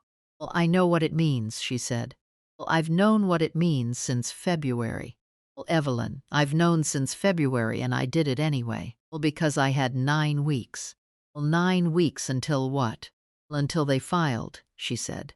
Cascade was going to file. And when they filed, it was going to be public and it was going to say Evelyn Parker executed a deed of trust on a property she does not own. And Evelyn, that's a felony. That's not a lawsuit. That's a felony. And I've got a 16-year-old. I sat in my car in the Trader Joe's lot in February and a man on the phone said I can make it go away and I said how. So he wrote the December folder. He wrote the December folder. He told you to do it at Christmas. Crying so hard now she could barely get it out. He said, do it when she's busy. Lauren said. He said, do it when there's noise. He said, older women sign anything on a holiday. Stood in that parking lot and I thought about a manila folder, and a towel, and my glasses in the other room, and I was so angry I could not see. Wasn't at her. Sunday, 4:52. Look at me. She wouldn't. Lauren, the hotel. Absolutely still. Look at me and tell me about the hotel. Nothing. You told a woman at a desk not to find me a room. Evelyn, you said it in front of 30 people. You said I don't contribute. Evelyn, please. Was that his idea? And my daughter-in-law, sitting on a curb, said, yes. I had to put my hand on the car. He said we needed a record, she said. He said, if it ever gets contested, the strongest thing you can have is people who saw her lose it. Take her somewhere public. Tell her something that'll make her make a scene. And I. Say it. And I picked the worst thing I could think of, she said, because I'm good at that. Evelyn, that's the one thing I've always been good at. I've always known exactly what to say to you. I've known since 2012. And I said it in front of a hotel and I watched you and you didn't. She stopped. I didn't what? You didn't do it. She whispered. Didn't scream. You just picked up your bag and you said, don't worry. I'll leave. And you thanked the girl at the desk. You thanked her. She looked up at me. I sat by the pool that night and I couldn't breathe. Sunday, 4:56. And here is the moment. And I've turned it over 1,000 times. I could have had it. Right there. Stood over that woman on that curb and said every single thing I'd built up in 11 days. And she'd have taken it. She had no defense left. She was on a curb in a T-shirt with her hair coming out of a clip, and I could have destroyed her and driven home and slept like a baby. And I heard myself say, how much do you owe him? She blinked. Coin, I said. How much does he get on June 30th? 45, she said. Off the top. He wrote it into the $45,000 for a folder. Yeah. And you're 60. She laughed. It was the worst sound. There is no 60, she said. Evelyn, there was never a 60. He showed me a sheet. It's got a number on it. Seller proceeds. Well, 62,000. Well, and I asked him, what happens if the balloon's more than they think? And he said, don't worry about it. Well, she wiped her nose. Well, there's no 60. He's going to hand me a check for $11,000, and I'm going to sign a paper that says I sold my mother-in-law's house. Lauren. Well, I've known that for a month, too, she said. Sunday, 5:1. Well, then why? I said. Well, are you still doing it? And she looked up at me from a curb with her whole face wrecked, and she said the truest thing anybody said to me all year. Well, because there's no other door. Well, silence. Well, that's it, she said. Whole thing. Once you've done the first one, well, every door but that one closes. Well, and you keep telling yourself you'll find one. Well, and Evelyn, well, I have looked. Well, I have looked at 2 in the morning every night since February. Well, there's no door. Well, there's just the 30th. Stood there, and I thought about a woman sitting up at 2 in the morning in a house I owned, looking for a door. Well, for 4 years. Well, alone. Because she loved a man too much to let him find out he was drowning. I am not going to sit here and tell you I forgave her. Well, I want to be very clear about that. Well, because I've heard people tell these stories, and there's always this moment where everybody hugs, and I don't believe it. I didn't forgive her. Well, that woman put a pen in my hand at Christmas. That woman practiced my signature. That woman stood in a lobby and called me a burden on purpose because a stranger from Bakersfield told her to. Well, but I'll tell you what I did. I said, get in my car. What? Well, get in my car, Lauren. Where are we going? To see a 74-year-old man. Well, I said, who has been waiting his whole life for a Sunday like this. Well, Sunday, 5:40 in the evening. Arthur Kessler's house. He opened his own front door in a cardigan on a Sunday night, and he looked at me. Well, and then he looked at Lauren, standing behind me with her face like a car wreck. Well, and I watched that man's entire professional life fight with his entire personal life in about a second and a half. Well, Evelyn, he said, do you have any idea what you've just done? Well, yes. Well, no, you don't. Well, she's a target. Well, she's an adverse party. Well, she is potentially a criminal defendant. Well, and you have brought her to my house. Well, and if I let her through that door, I can't. Well, Arthur. Well, Evelyn, I can't represent you both. Representing her, I said. Well, she's a witness. And Arthur Kessler stopped with his mouth open.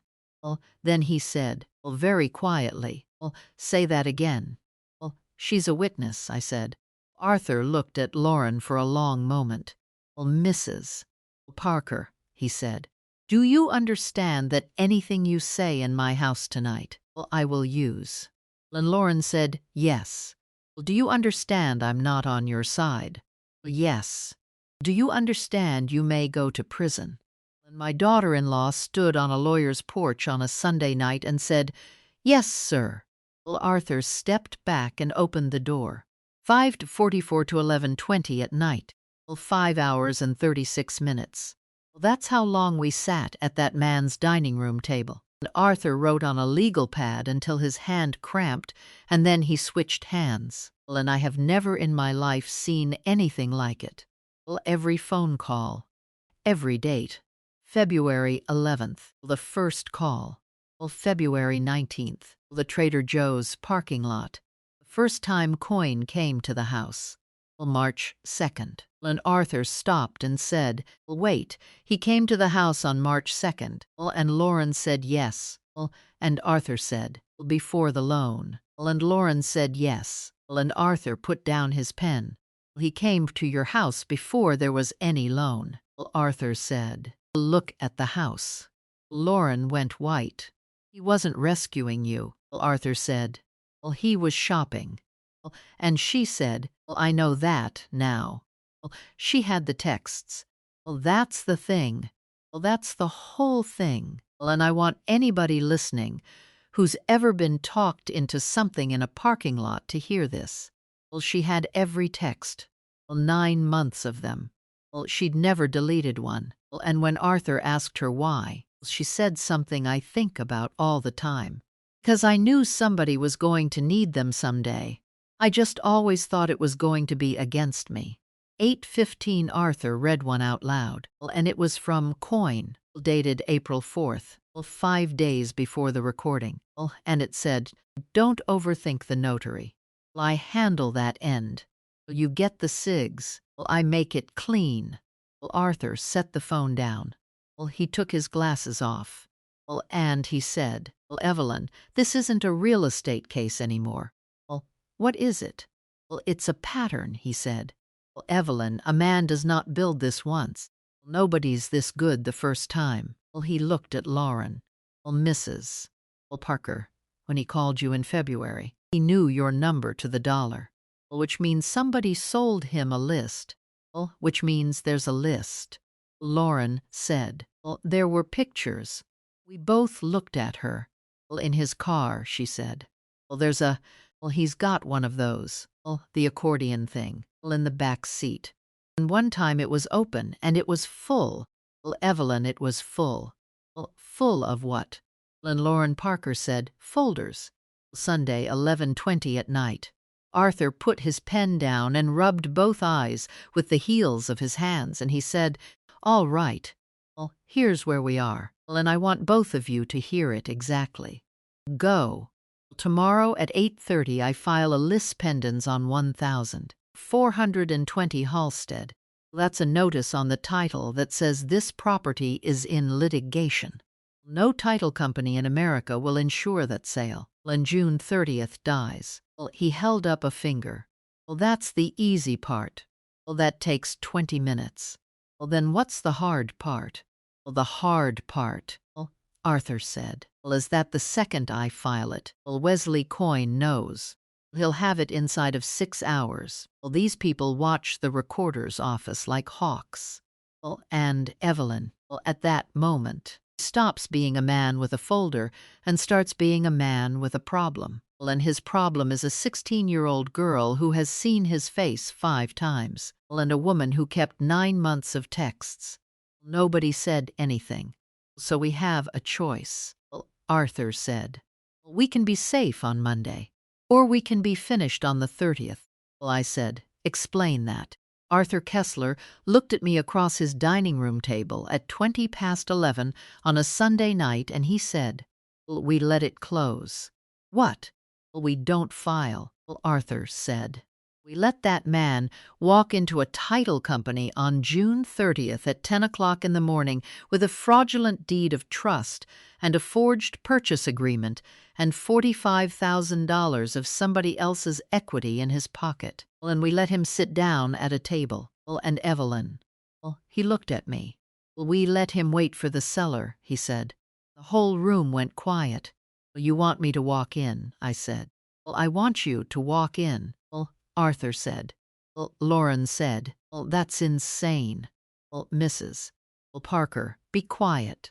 "No, that's actually insane. He's not going to just sit there. He'll do exactly what he's done to 11 other families." Arthur said, "He'll say there's been a misunderstanding, and he'll pack his bag and he'll drive to Bakersfield, and he'll be gone before lunch. And in September he'll call somebody's daughter-in-law in a Trader Joe's parking lot."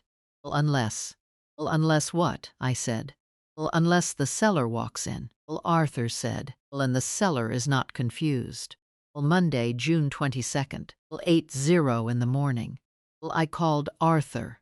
I'd been up all night for the second night in a row, and I stood in my kitchen with the sun coming through, and I said one sentence. I said, "Arthur, don't file." "Evelyn, don't file. Listen to me. I need you to understand what you're choosing. If we file, you keep your house today. Today, Evelyn. Over by lunch." And he keeps driving. "Yes. And there's a woman somewhere in September." "Probably," he said. "Yes." I looked out my kitchen window at Mrs. Deutsch watering her dead lawn. "Arthur," I said, "I signed that folder because I didn't want to be the old woman who has to go get her glasses." He didn't say anything. "8 days," I said. "Go get my glasses."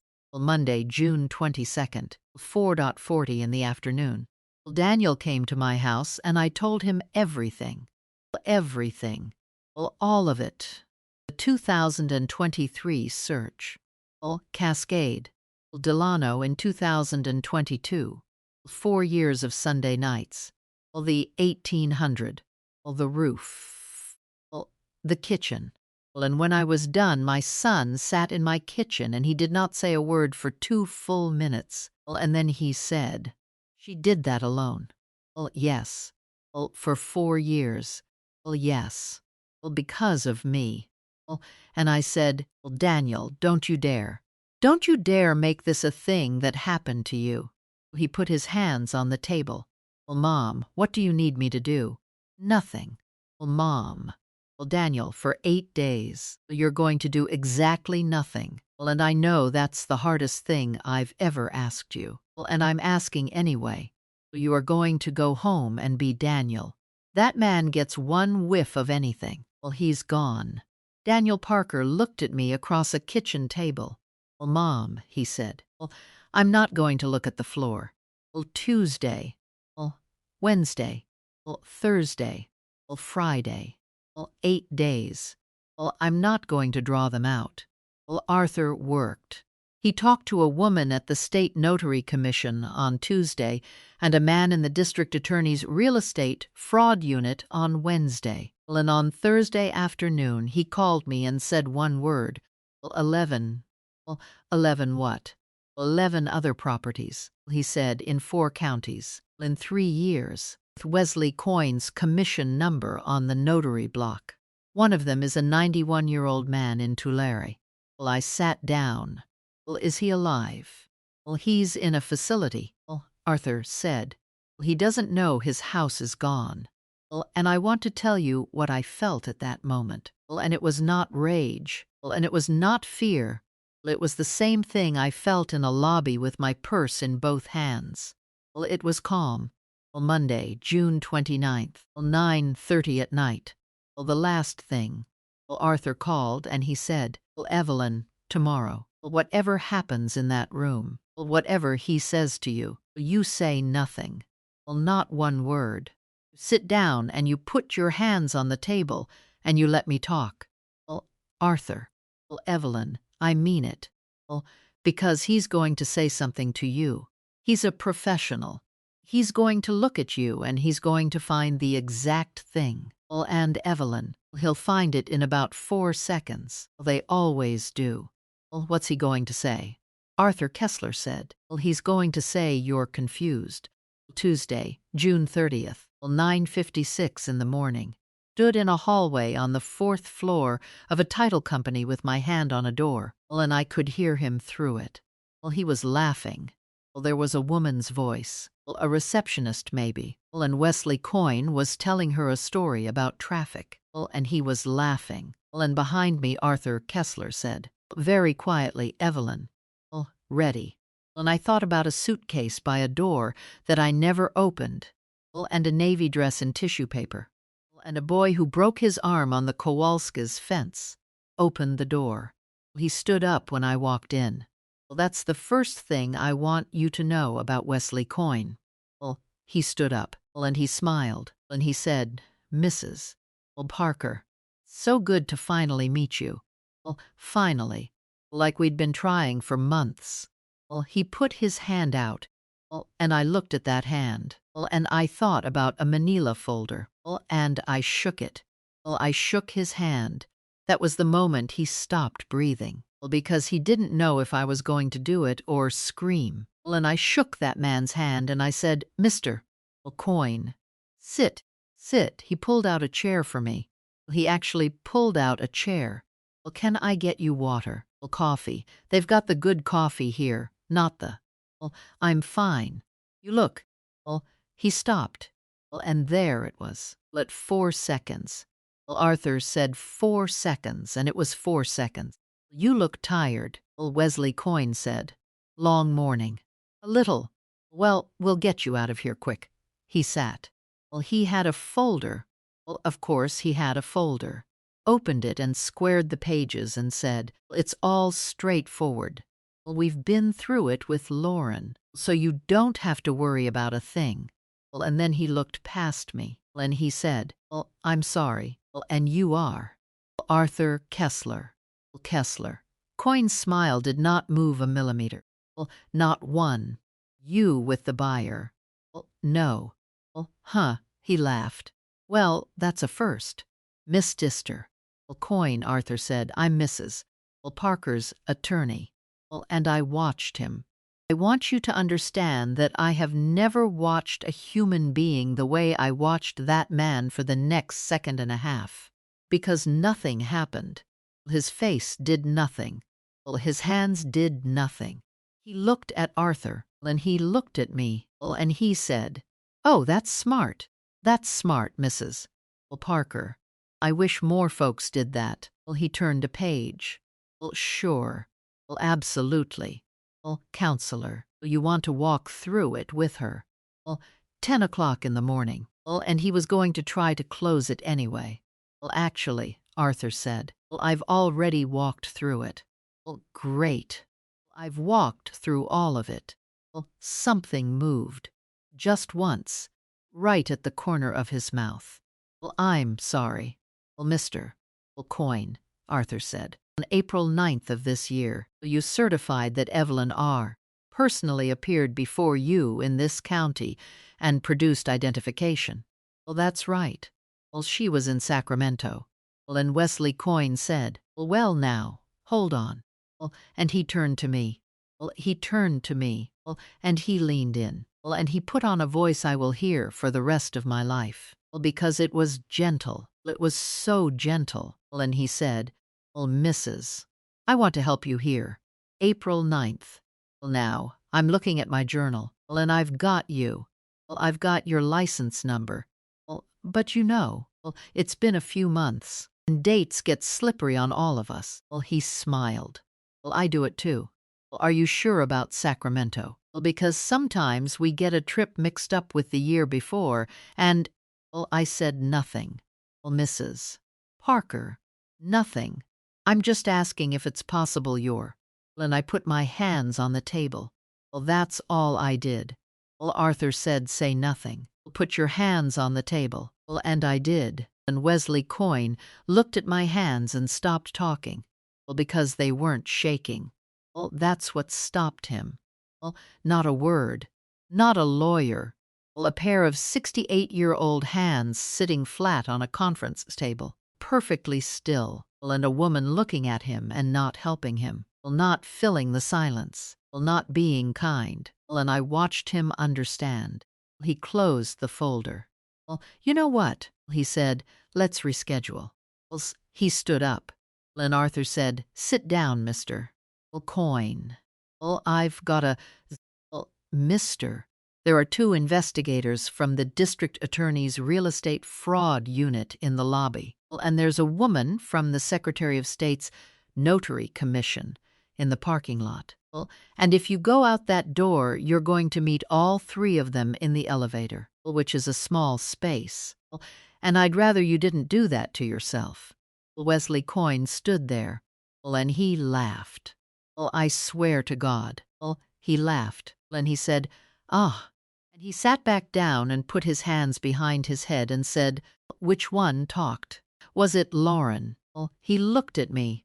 Well, it was Lauren. Well, of course it was. Well, I told her. Well, I said, you're the type that keeps texts. Well, she kept them. Well, Arthur said. Well, yeah, she did. Well, he shook his head. Well, almost fond. You know she called me back. Well, after the hotel. Well, called me that night. Well, crying, said she wanted out. Well, and I said, well, honey, out of what? Well, you already did it in December. Well, I said the first word I'd said in 4 minutes. 11. Well, he looked at me. 11 what? Well, there's a man in Tulare, I said. Well, he's 91. Doesn't know his house is gone. Well, and for the first time, well, Wesley Coyne's face did something. Well, it went blank. All the charm just poured out of it like water out of a glass. Well, and what was underneath was nothing at all. Well, and he said, well, he signed. Well, he's 91. Well, he signed. Well, ma'am, flat. Bored. Well, they all sign. Well, you want to know something. Not one of you ever asks. Well, not one. Well, in 3 years, well, not one person ever said, well, hang on, let me read this. Well, you know why? Well, he leaned forward. Well, because y'all would rather be lied to than be rude. Well, and I said, I know. Well, he blinked. Well, I know, I said. Well, that's why I'm here. Well, they took him at 10:22. Well, he didn't run. Stood up and put his hands out in front of him like a man who's done it before. Well, and on his way past me, he said, Mrs.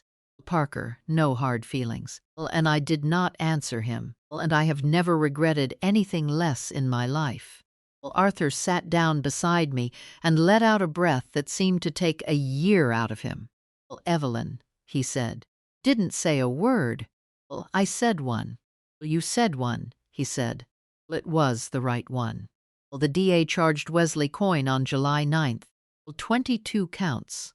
Well, 11 properties. Well, 4 counties. Well, 3 years. His notary commission was revoked in 11 days, which Arthur tells me is a land speed record. Well, the man in Tulare has a lawyer now, well, a good one. Well, and his daughter called me in August and cried on the phone for 4 minutes and never once said a complete sentence. Well, and I said, well, I know, honey. Well, I know. Well, that's all. Sometimes that's all there is to say. Well, the deed of trust was voided in October. Fraud in the execution. Well, Arthur called it. The lender fought it for about 9 weeks, and then somebody over there read the file and stopped fighting. Well, and Lauren. Well, I want to be honest about Lauren. Well, because this is the part where the story wants to be pretty, and I won't let it. Well, she was charged. Well, she was. Well, in November. Well, and I sat in a room with a deputy district attorney. Well, a woman maybe 35. Well, and she looked at me across a table and she said, Mrs., you're the victim here. Well, what do you want? Well, and I said, well, I want to answer a different question first. Okay. How many of the other 10 cooperated? Well, she looked at her file. Well, none, she said. Well, nobody talks. Well, that's why he ran 3 years. So, without her, well, you don't have him. Without her, she said, we've got a notary journal and a lot of confused old people. Then she gets to be the reason he stops. The deputy DA put her pen down. Well, Mrs. Parker, she practiced your signature. Well, I know exactly what she did, I said. I'm not asking you to think she's a good woman. That when a stranger from Bakersfield called her in a parking lot, she said yes. And when a 74-year-old lawyer opened his door and told her he'd use everything she said against her, she said yes, sir, and walked in anyway. Lauren pled. Reduced. 3 years probation. 400 hours. And restitution I will never see a dime of because you cannot get blood from a stone. And I don't want it. And I told the judge so. And Arthur nearly had a heart attack. She served nothing. And there are people, I know there are people listening right now who think that's wrong. Heard it. My own sister-in-law told me I'd gone soft in the head. Here's what I'd say to that. The woman who stood in that lobby and called me a burden doesn't exist anymore. I don't mean she repented. Gone. Who works at a dental office in Fresno doing billing and drives 40 minutes each way. And last Christmas she gave me a gift, and it was a photo album. And it was every picture of Frank she could find in 10 years of that house, scanned in order, with the dates on the back in her handwriting. That handwriting. I sat in my kitchen, and I looked at that handwriting, and I did not know what to do with my own chest. They lost the house. Not to Coyne. To me, and then to a buyer, in March, for $618,000, because I sold it. I sold it. Everybody was so surprised. Daniel cried. Evelyn, are you sure? That's your home. And I said, Arthur, Frank's been dead 11 years, and that house has been a leash on this whole family since 2016. Every single thing that happened to us happened because that house existed, and nobody could say out loud who it belonged to. So I sold it. And I took the money. And I did the thing I should have done 10 years ago. I gave Daniel nothing. Not a dollar. I sat him down and I said, Daniel, I love you more than my own life, and I am never giving you money again. And he said, Mom, and I said, no. I gave you $216,000 in secret, and I called it a good quarter. And I made you a man who couldn't read his own mail. And I did that. Me. Not Lauren. Me. What am I supposed to do? And I said, ask for help. Out loud. Like a person. He closed the company in February. Walked away from it. And then in April, he got hired by a general contractor in Visalia running crews. $47,000 a year and a truck. And Daniel Parker, 42 years old, sat in my kitchen after his first week and said, Mom, I don't have to be anybody at this job. And that's the happiest I've ever seen him. He got tested in June. Dyslexia. At 42.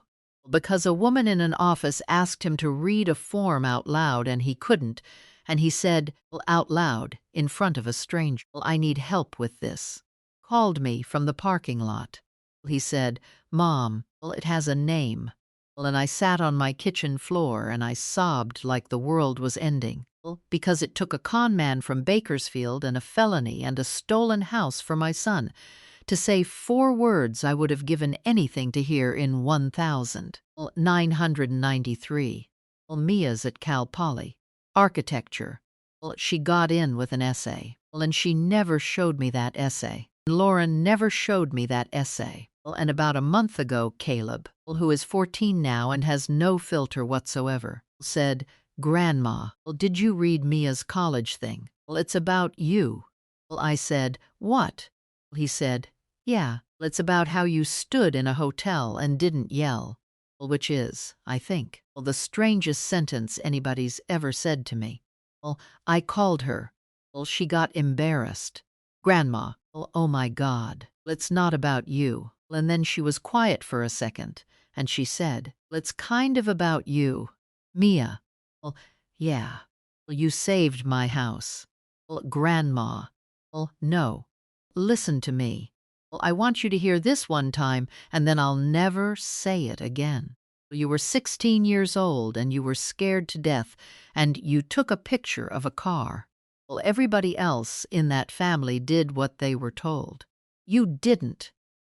And my granddaughters said, I learned it from you. And I said, honey, you did not learn it from me. I'm 69 years old, and I learned it from you. I bought a condo. 900 square feet, 1 bedroom, a balcony that fits 2 chairs and doesn't fit 3, and that is on purpose.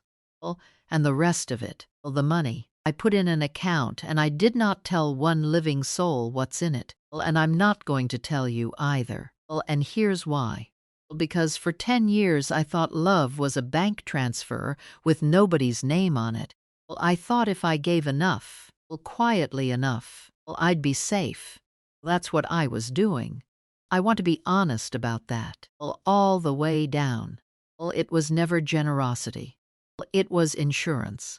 I was buying a place at the table because I didn't believe I'd earned one just by being their mother. And the day I stopped paying the premium, they told me at a front desk there was no room. I went to Italy. Last September, 12 days, by myself. And everybody made a big fuss about it. And I have to tell you the truth. Italy was fine. It rained. My feet hurt.